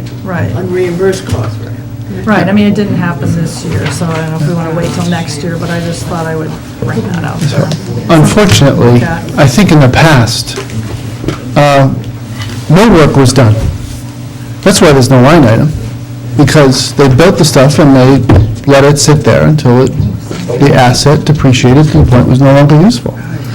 And that is what we are looking at now. And so at Town Farm, Mrs. Linares will tell you that her storage area, the roof is porous. You can see the sky through the roof and places where she stores baseball equipment. I couldn't believe that nobody had ever done this, but we did a water test this year at the well at Town Farm, and it gives me great joy to say that the water there is so bad, it's worse than the water at my house. Come on. But that's bad, that's really bad. I burn out well pumps like nobody's business, but it's full of iron, but most importantly, it's full of calcium carbonate, so the iron gets trapped in the calcium carbonate. It's impossible to keep the toilets pristine, so people complain. Even though we send facility staff down there to scrub it almost every day, we still get complaints, oh, they're filthy, oh, they're disgusting, and I felt like saying, oh, shut up. You just don't know what iron looks like. But at the end of the day, we're up against it. The well pump at Fogland is very old. It's one of the most Mickey Mouse contraptions I've ever seen in my life. The pipe is, the pump is nowhere near strong enough to take the water from that well all the way down to the bathhouse. And so we do one of the most remarkable, I think this goes back to ancient Rome, to create a strong enough siphon inside the system to get the water. Once the pump is primed, it actually has just enough pressure to fill the pressure tank. But this is the kind of stuff we're dealing with, and we're trying to do it piecemeal. So I agree with Susan that we need to put a budget in place. As far as vandalism, when comments like this are made in public, I have to run up and get the microphone and just remind people that we are much more mindful of this. I can't say we're more mindful than prior administration. I don't know what they did. I don't see any records that they did anything, but we talk to the police chief more or less constantly, and we're trying to increase vigilance around some of these points. I will say that the seasonal employee spent the vast majority of his hours working for the town, fixing things that people had done to destroy some of our assets. If I had the budget, I would have a night watchman. That's what I would do. If I had the budget, I'd have some person whose job it simply is to lock the bathrooms at night and make sure the lights are off at 10 when they're supposed to be off, and unlock everything in the morning. That would, to me, would be an awfully big improvement. What about some kind of a, because they have all different ones from sophisticated to not so sophisticated, like a little camera with a VCR somewhere where at least if someone vandalized, you could have a picture of them and then maybe you could get them. Psst, don't tell anybody. Don't tell anybody. Really can. We're on it. All right, sorry. I was chuckling at Sally because it sounded like we were back in school again. Yeah. Like that kid, he was going out like this with the VCR. Oh my God. Oh. Damage in the bathrooms. Just mind-boggling. Okay, Moving so on. the winter recreation line, that we were looking to retitle that. I'm trying to remember if we were just gonna call it like, I don't know, Parks and Recreation or something, because primarily what it had been used for in the past was the Christmas program, the Christmas tree lighting and paying for the Santa. And this year it cost us about, I don't know, $800 to do it, because I made the decision that we should no longer be asking volunteers to put tree lights up, and so we had to pay for somebody with liability insurance to actually do it, and I think that's definitely the direction we should be going. It's very appreciated when people volunteer, but they shouldn't be on a 40-foot ladder stringing lights on a town tree on town property. So that was like a $500 item this year, and it will remain. We had over 160 kids attend our little Santa thing here in Town Hall, and we had 160 toys and we ran out. So we had a really good turnout, and it was great, and did Santa. And we'd like to really expand that next year, make it bigger and better. But the other thing that I wanted to be included in that item, and I think we had asked to put about $5,000 into that item, because that is money that would be recovered, except for the Christmas program. We have what we call now independent contractors to run some of the summer camps. Like last year we brought in a person to do lacrosse. This year we're trying to bring in somebody to do kayak and stand-up paddleboard. Keith's working on getting somebody in to do tennis. Other programs, and rather than having them be on the town's payroll and us responsible, it's somebody that comes in with their own business license, with their own liability insurance, and they run a program. What we have to do is have them pay into the town funds, and then we pay them out. So it's basically, they determine the cost, they determine their program, they determine the cost, and after the program's run, then we pay them. So it's money, again, that's just moving in and out. So we don't really have a line item. Parents pay to have the kid. Right, like say they pay $100 for a lacrosse camp. We have to have some place to put that $100. And so on the expense side, well, if we use the winter recreation line as expense side to pay them out, then we have to have something on the revenue side as a place to bring it in. So it's a wash at the end of the day. We just don't have those lines. The only thing that I'm questioning on this rationale of thinking is each department, they don't keep their revenues. It goes to the general fund. So it's not like you can say, well, this doesn't cost us anything, because it's like floating in the air. We're not trying to keep the revenue. The $5,000 we're looking for is basically to run programs outside of the summer. And we need the seed money in order to be able to get those programs off the ground. And the money that would generate would go back into the general fund, but it would allow us to have that money to create programs where now we don't have any money to do anything in the off-season, and we'd have to go to the town council every time we wanted to have a special event and ask them for the funding to do it. It just really kind of ties our hands with it being able to do things for the town. I think it's a good idea, except not at this point in time with the library and everything. I mean, we're just like over the top. But it reimburses projected. Because that's the thing, is if the independent contractor doesn't have enough kids registered to meet their costs, then they can choose not to run the camp. So there has to be a minimum. But it doesn't cost the town anything extra. Like last year, the groups that did it, they took in over 3,500 and we paid them out 2,700. So the way it was set up, they didn't quite get it all back, but, I mean, they should. But, I mean, we took in 3,500 last year with 3 classes offered outside of the Parks program. And we're trying to have more of that this year, so we were just anticipating we would have even, you know, potentially like 5,000 in revenue coming in. So we probably need 5,000 money to go out to pay these people. So I just don't have a line for that. Or the 5,000, it's 2,500. So the thing is, if we tap out at 2,500, I don't know where we get, we're supposed to get the money to pay these people who brought in the money for the classes. I just don't know how that works. My concern last year, Mr. Chairman, was that the way things have been run for so long is that people would teach a class and they were getting paid cash for their efforts, and there was no record anywhere of what the heck was going on. Now, add to the fact that none of those people got BCI checks, and you can imagine why I tore my hair out at certain points in the summer last year. But so what we're going to do, it's not an enterprise fund, it's not a fund that will balance, it's not dedicated funds. All it is just a mechanism by which the independent contractor will invoice us for their services, and you should be able to match that to the tuitions paid to that program. So if I'm charging you $20 a kid, and I had 5 kids, there should be 5 subscriptions in our system, and the invoice for $100 paid out to the instructor.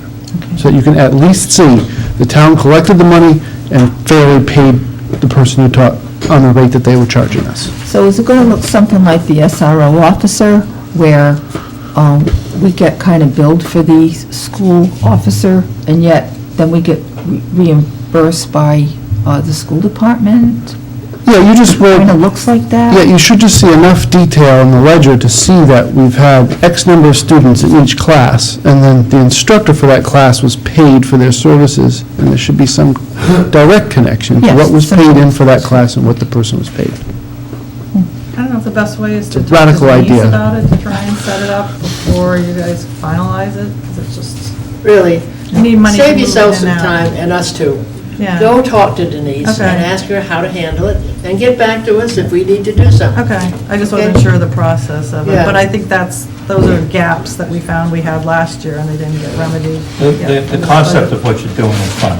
The details we can Right, okay. can All right, easily I'll put try- together, I'll get it because there's a cleaned up. number of ways of All right, I'll get it cleaned up. handling for it. you. All right, so just so you keep track, up to this point, basically, we're trying to run a zero, a balanced budget. I mean, what's in goes out. So where the expense to the town at this point is for the management of the fields, that's the part we're working on, we're trying to tackle next. So there's a couple different categories. One is the personal mowing services. That's the contract, 3-year contract we have with Bill McGeo, who takes care, cleans, manages, and mows all of the fields, town fields. This year, in December, his contract is up, so it'll be renegotiated. We're anticipating a 5% increase because he gives us a good deal every time he goes out to bid, but he's anticipating his costs will go up. Then the other, so that's and I don't know how it got changed, so we were at 25,963, with the 1367 that's in our column is the increase, so that should be added to the 25,963, that gets us to 27,300, that's reflected in the administrators. So that should have also been in our column as well, not just the 1,300.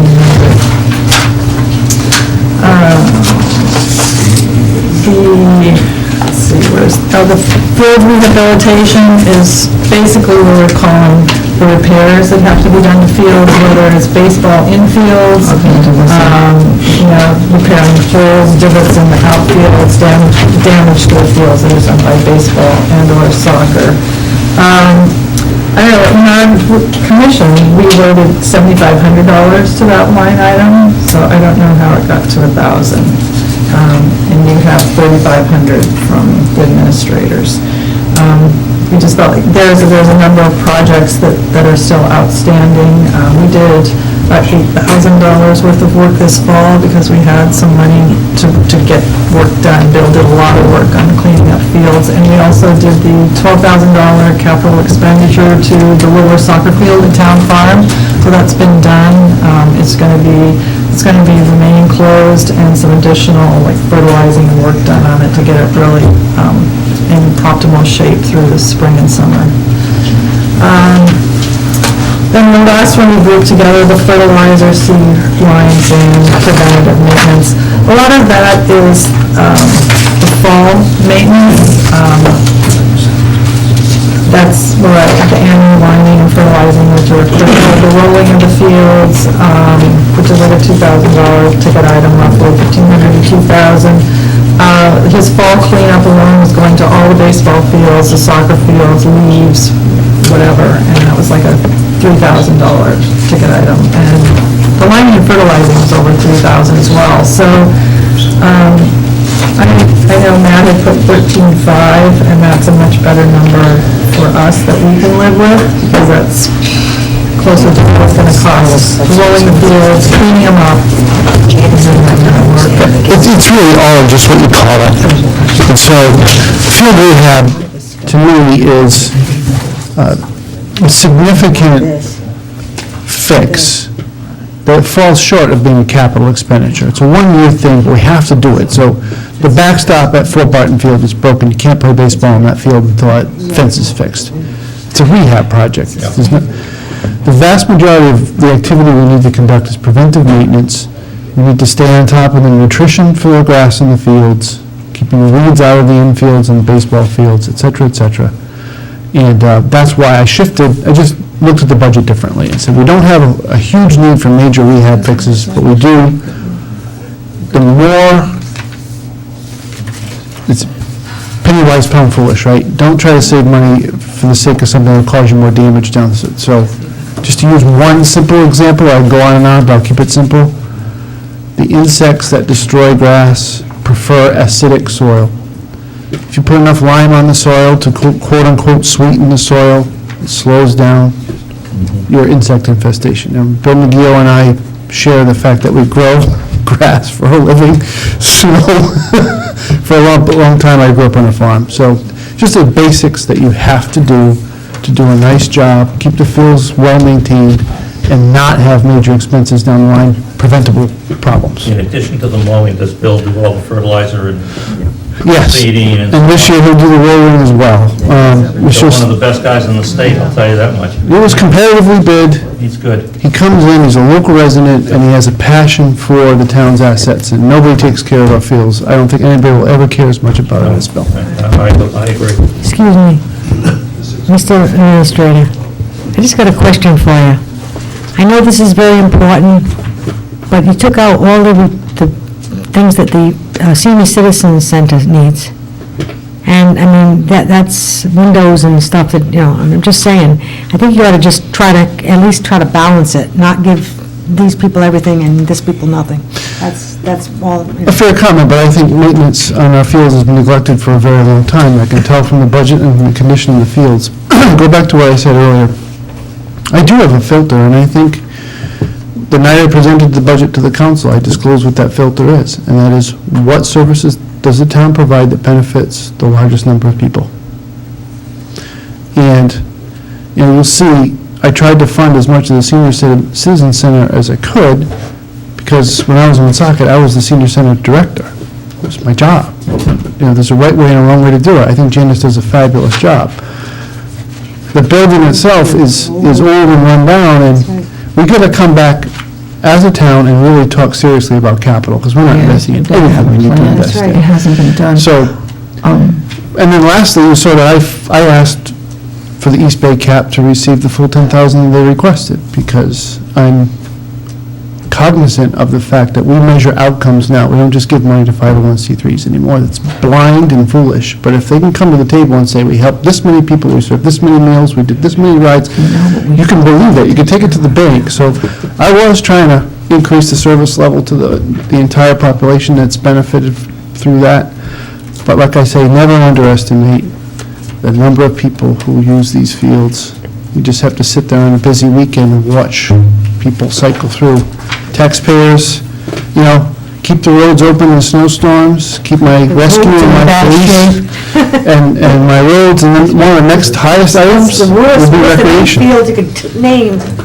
Yeah, we could, forget Robert Gray. I just have a question, I don't know if you could answer it, or you, Matt.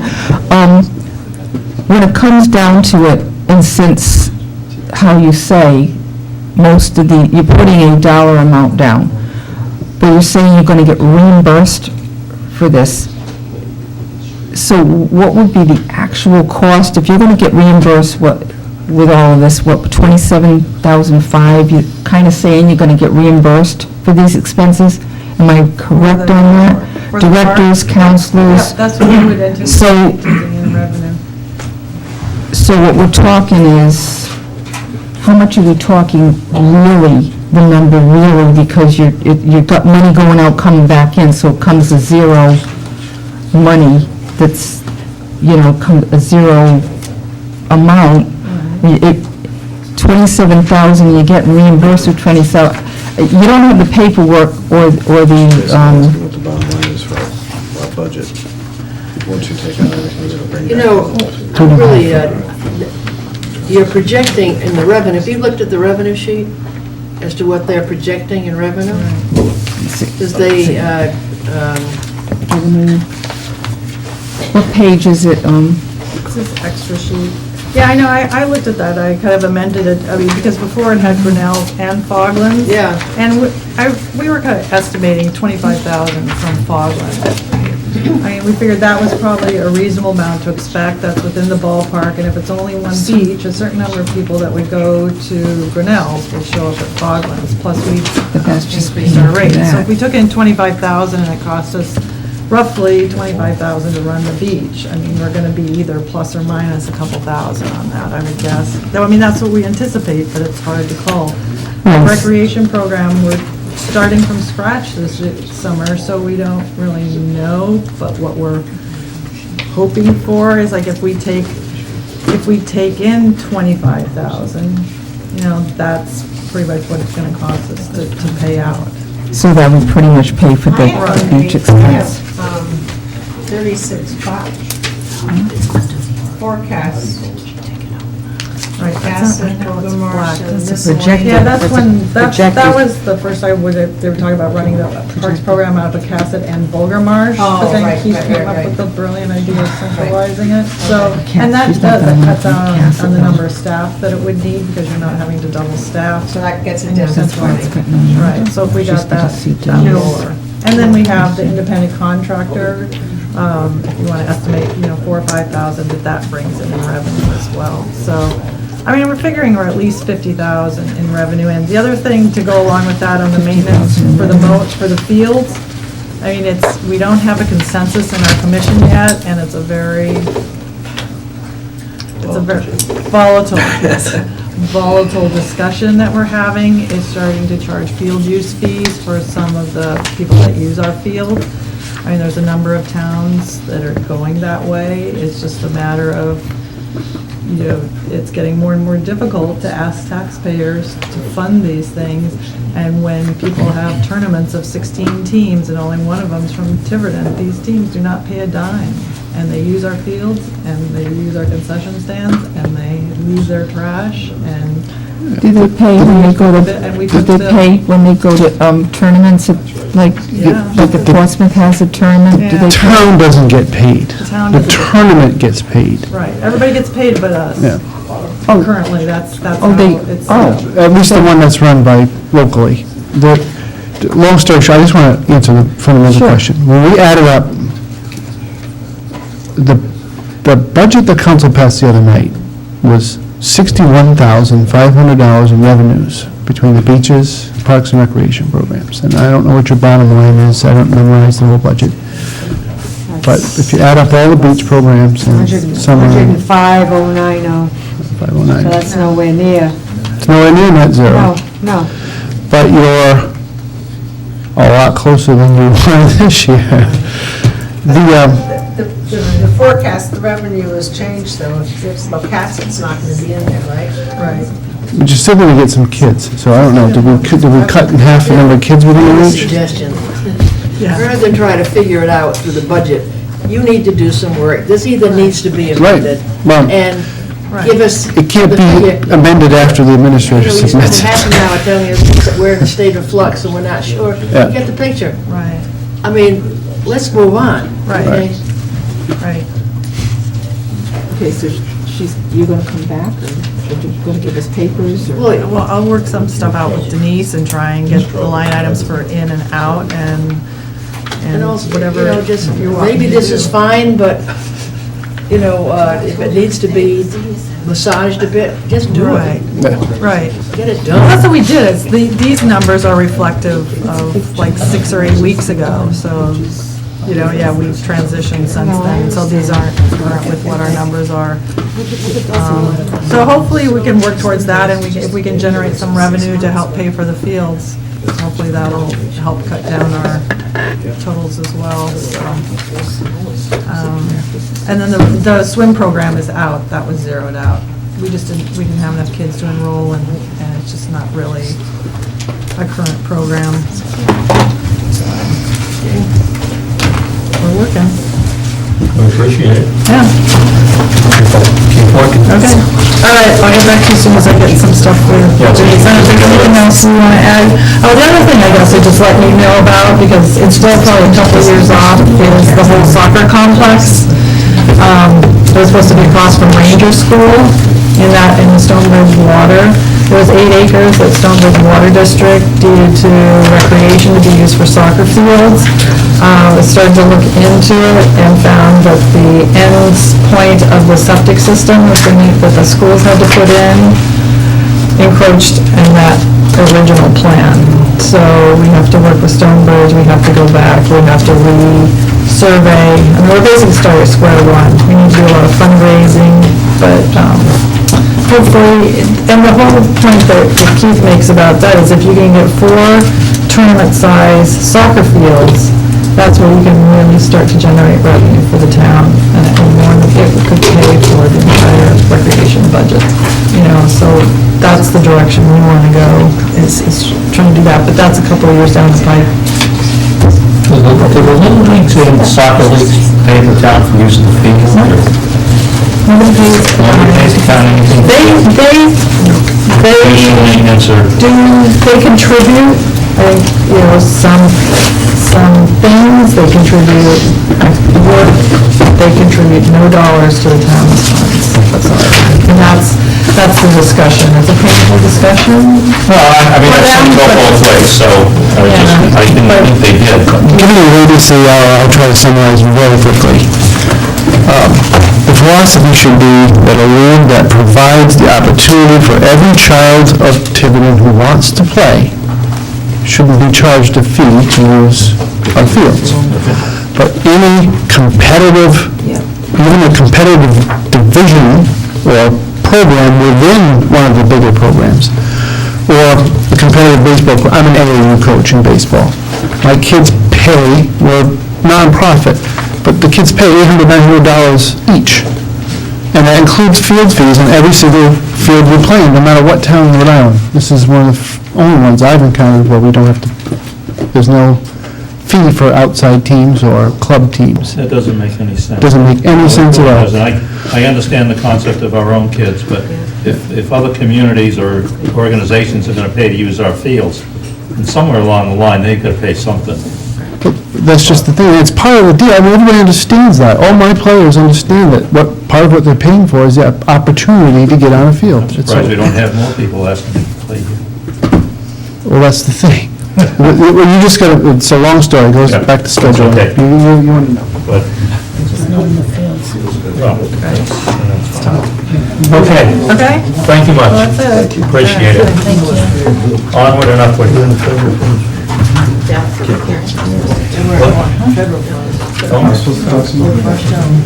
State grants.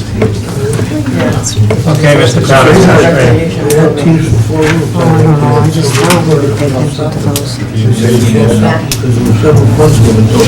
Your fun and centers, if you haven't been already, but what are you doing? I've lost track. Planning department. Planning. Can you get my binder? Seven. That's the expense.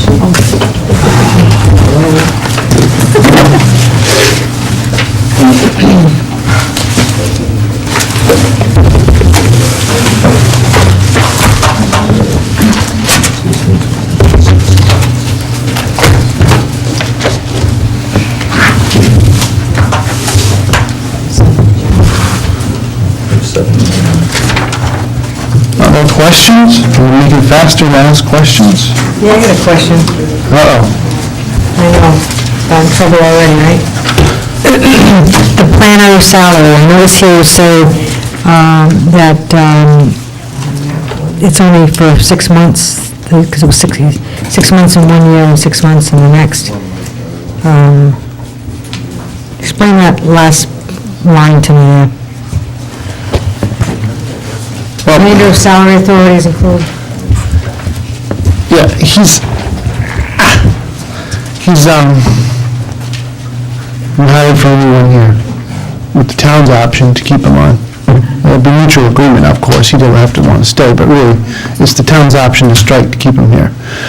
In constructing a budget, you plan for, quote-unquote, the worst. So you plan for the full expenditure if we did renew him, because we don't want to get to the point of renewing him if we decide to, and if we want to, and we don't have any money in his salary line item. So it's budgeted to be there in case the town should decide to exercise that option. So it says, with any increase being funded by future needs, would that mean we want to give them a raise? Yeah, if they decide they want to.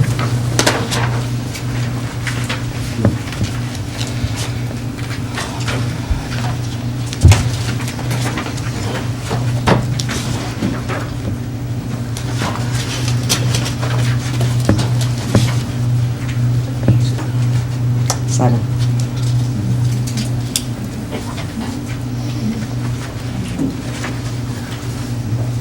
Level funding just about everything else. Cutting the 6928 line, which is education and seminars. Cutting supplies. Cutting publications. It's still double, basically, though. Well, yeah, because you, I actually don't have any questions about this item. I can't believe you've been sitting here 3 hours just on this. No, he's supposed to be here to answer questions like he did when... Oh, I know, I understand, but we probably could have taken you a little early. no, I would have been here. Anyway, I would have stayed. My apologies for not coming yesterday. My wife works 1 night a week. Wednesday. So computer upgrades is, that's cut, because we upgraded everything. Yeah, all the upgrades were completed, and when Mark Russo came on staff, I just gave him Jim Gonsalves' old laptop. We cleaned it out and upgraded it to use. Well, it's sued by the town, actually, by just 2.5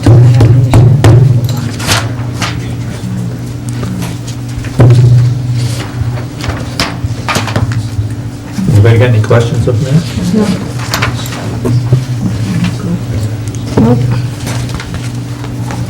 Escape while you got it. Is there, what else you got? Is this it? I think that's the last item.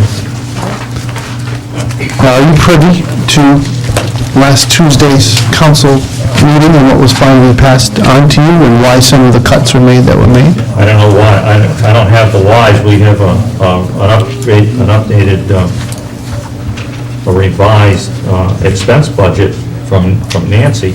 3-3. On 3-3. So that reflects those changes. Okay, that's what I thought. I alluded to this earlier. I'll be very quick about it. When we did the budget, both Doug Fiore and I made assumptions of 8% growth in our health insurance rates. We had reason to believe that.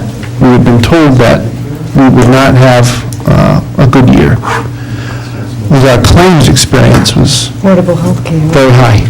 Yeah, affordable healthcare. Now we're in the rating season, full-blown rating season, and our claims experience has increased by 24%. So we've gone from, this point last year, about $4 million to about $5 million this year. That has put us in the high range of rate adjustment. Can't So switch. we will be, no. And there's good reasons why, I'll explain in a second. The pool as a whole, the pool as a whole was already going up between 6 and 9%. So we weren't going to escape. If we had the average experience of everyone else, we were still going to have an 8 or 9% increase. With claims being so high, if we were in a typical rating situation, so if the interlocal trust wasn't trying to protect us from the volatility of the rates, we would have experienced a rate increase of 24% or more, because that's how the private sector would score this up, because it's just a reality.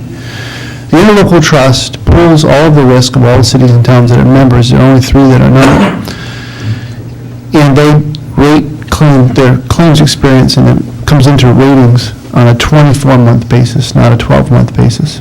So they give us the benefit of 12 really low months, and then our most recent 2 quarters on the high end, and they adjust us downward. And then there are other means that they use, and it's very long-winded, complicated. Mr. LaValle explained it all to me in rather infinitesimal detail, but we got from 24% down to 14% because of our membership in the trust. The bad news is, first of all, we budgeted 8, so we had to find enough money in the budget to cover that increase in the health insurance line. So what we did last Tuesday at the council meeting is we went through and we made cuts until we paid for that. There's good news and bad news along the way, too. The bad news is that our bad claims experience will stay with us for an extra year because of the way the trust does it. So the trailing 12 months in the next 24-month rating period will include these difficult months that we've just gone through.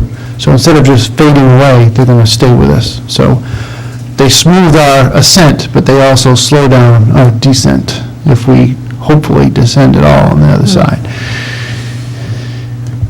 There has been for many years, and the Budget Committee and the Council discussed this at some length last year, when the trust experiences a good year, there's an equity improvement in the underlying pool, and the equity is distributed pro rata to the member communities.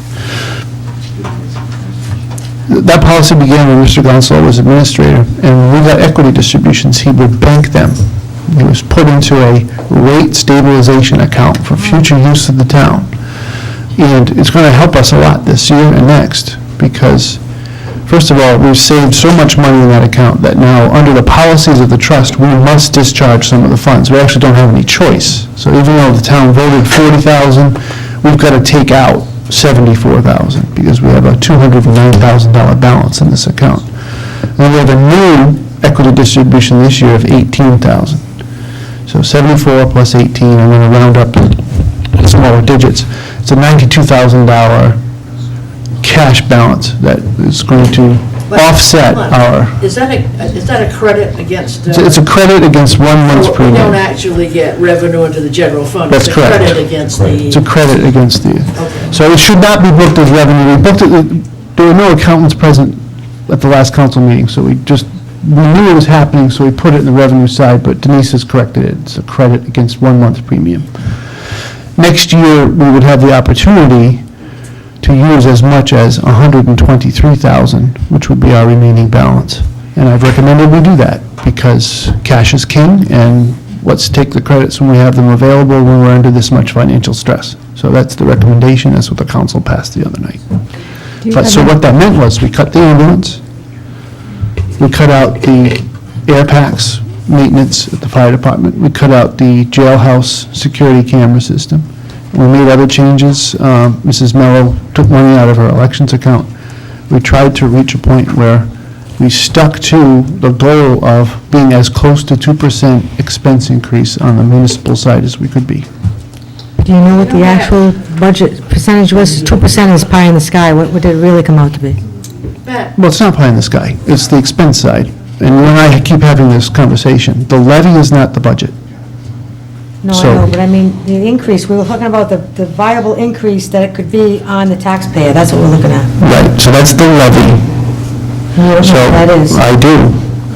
But I want to make sure everybody understands it, so they don't misinterpret my words and try to make me say something I didn't ever say. I always said, when I introduced the budget, I need to keep municipal expenses at or about a 2% increase, including the library bond. And I was hoping the schools would come in low, and they came in lower than I expected. Because we all know that the levy was reduced by $600,000 last year by the vote of the taxpayers. So it was scored as a revenue. So now we have the levy from last year minus the $600,000. So the levy is $600,000 lower than it would have been.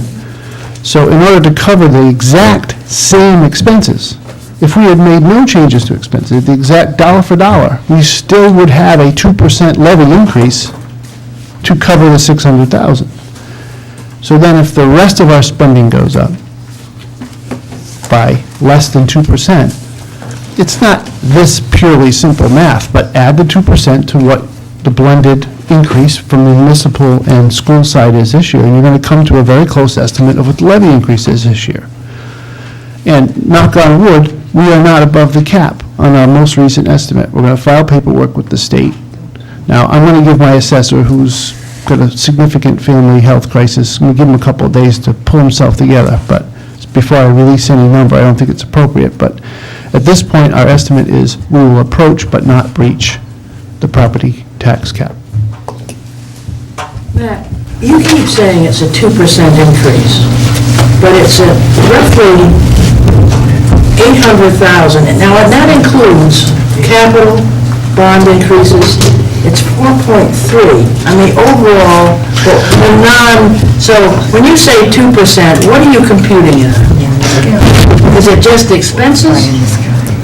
Removing... This pie in the sky, such a nonsense comment. If you have better numbers, then come forward with them. Otherwise, listen to the explanation, because I offer my expectations respectfully. The revenue side is going up as well, because you're going to get a reimbursement on the library bond. No, I'm just talking about expenses. I'm not talking about what the present value of the property is. I just wanted to understand, I mean, as you look at it, and this isn't, I'm not being critical, I'm just saying, when you go from 18, total municipal expenses of 18,617,212, and go up to 19,457. Right. Okay, that is roughly a 4.3% increase in overall expenses. Correct. Okay. I'm not going to dispute that. I always use the net, Ms. Durfee, because I mean, that's... simple... We don't want the net. Forget it. It's just a question of, what did we do? What are we going to pick up? I'm So not I'm critical. fine with the 4.3. And at the end of the day, the revenue side is going up substantially too, so... It's not going, I mean, frankly, revenue is not going up, according to the figures that we have. Pretty static, actually. It's your library reimbursement. It's going up $300,000. Rather than, let's say it's, I mean, you know, and I tried to analyze where it goes into the $800,000 increase. And some of it's bond, some of it's the trash, some of it's this. But I think it's misleading to say it's a 2% increase. Talking about 2% overall, Anyway, I check on something. when you factor in the school department. Well, they're two-thirds of the budget, and they're at one. I did that this afternoon, and I come out with the weighting of it is around a 2.45% increase. Thank you. The Overall, in the two departments. Because we have to fund the whole budget, so that's what it is. To 60% of the budget. It'd be interesting to know if we backed out the deficit that we started with, you know, the $600,000. Excuse me, ladies, but didn't we have a $245,000 plus overage for the previous year? So the 600, even taking off that 245 goes down. No, Doug, you're talking about two different things, Madeline. That's where I think there's been confusion.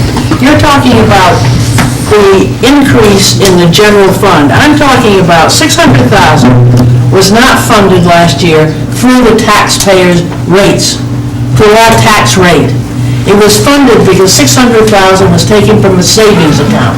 So when you start this year, if you move those $600,000 in expenses into the tax rate that we all pay in quarters, that's what we're talking about. It's not a deficit it's a deficit with where you start. And I think that's where the town administrator had to start, is $600,000 this year. No, we're not going to deal with the savings account, which is the general fund. Those come and they are now part of what we pay as in our tax bill. $600,000 was taken out and funded differently last year. All I'm saying is that this year, assuming we don't have another zero-level budget or something, some other damn thing, that's where you start.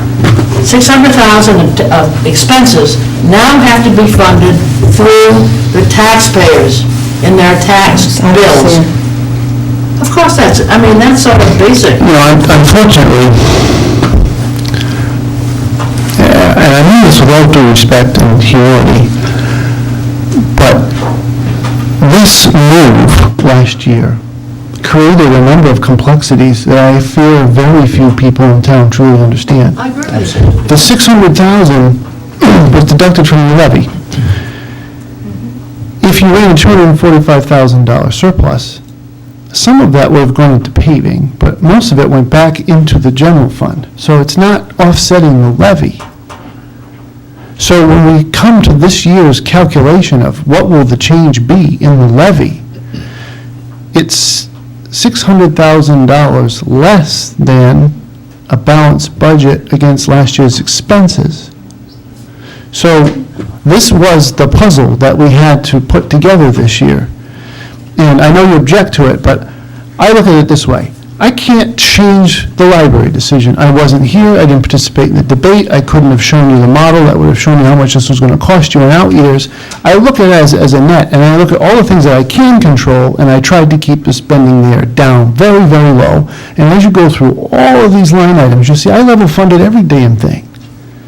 So, about the only thing I had to absorb a 30% increase in the cost of electricity generation. Now a 13.6% increase in health insurance. Collective bargaining 1.5% for AFSCME, 1.75% for Teamsters. All of those forces of increase were pushing this budget up. I cut every last gosh darn thing I could because I knew the $600,000 was lurking in the background of the levy. So in order to levy enough taxes to cover the expenses of the town will represent close to, but not over, 4% increase this year. Can I ask a question? And I actually wrote John today about my memory of the whole FTR. And I think there's something that is not being said that I think was paramount to what happened at that FTR.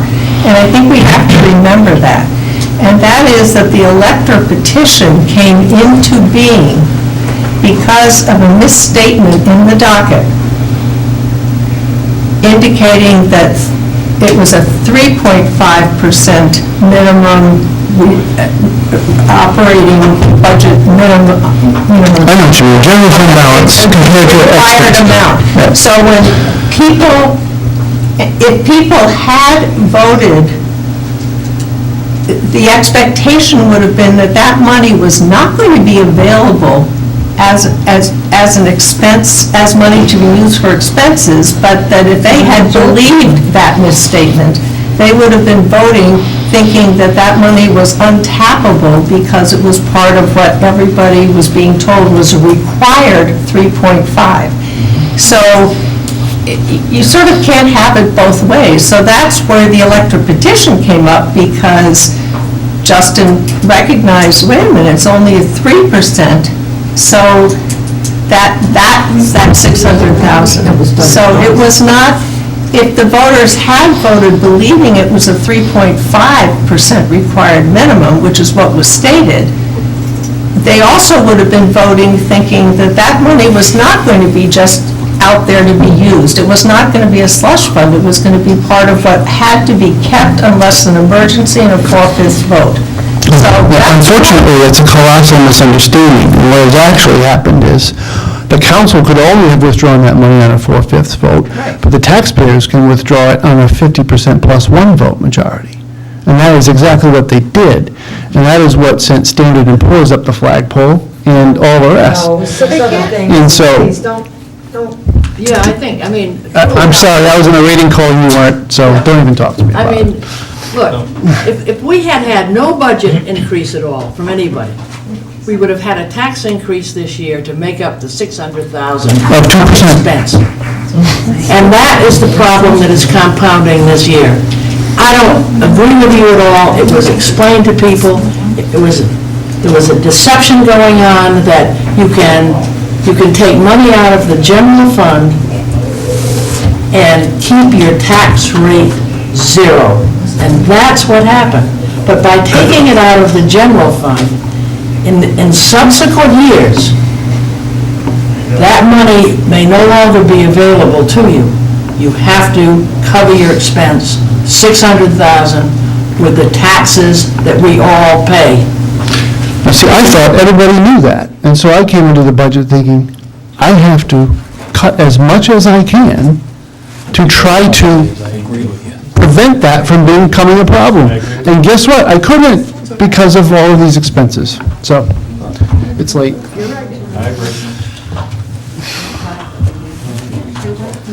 But we have a big educational problem. Yep. People doing a budget that don't know what the budget's really about. Exactly. Is that the same formula you use? That's the problem. We got minutes to get to. I'll make a motion, we approve the minutes. We didn't put it in the budget, we didn't have people vote for it. We have a motion on the floor to approve the minutes. Yeah, I'll make a motion to approve the minutes. What are the two nights? Because we have the February 26th that we had corrections to, so, and we didn't approve them last night, February 26th. We need corrections to, yeah, I had missed, the police. Thank you. We added in the police general contract, provisional vote that was missing, so we added that in.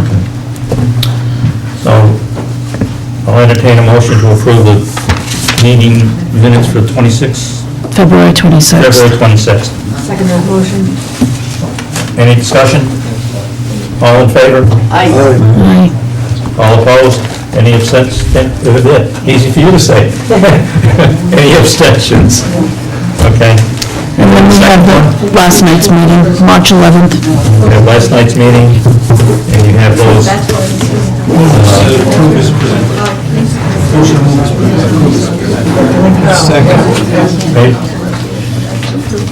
Motion is made and seconded. And we're voting? Any discussion? All in favor? All opposed? Unanimous. Thank you very much. You've got one abstention because Alex wasn't. Alex wasn't here, so it's Okay, whatever it is, 0-1. Okay. Motion adjourned. Have a second? Second. Second it. All in favor? All opposed? So voted.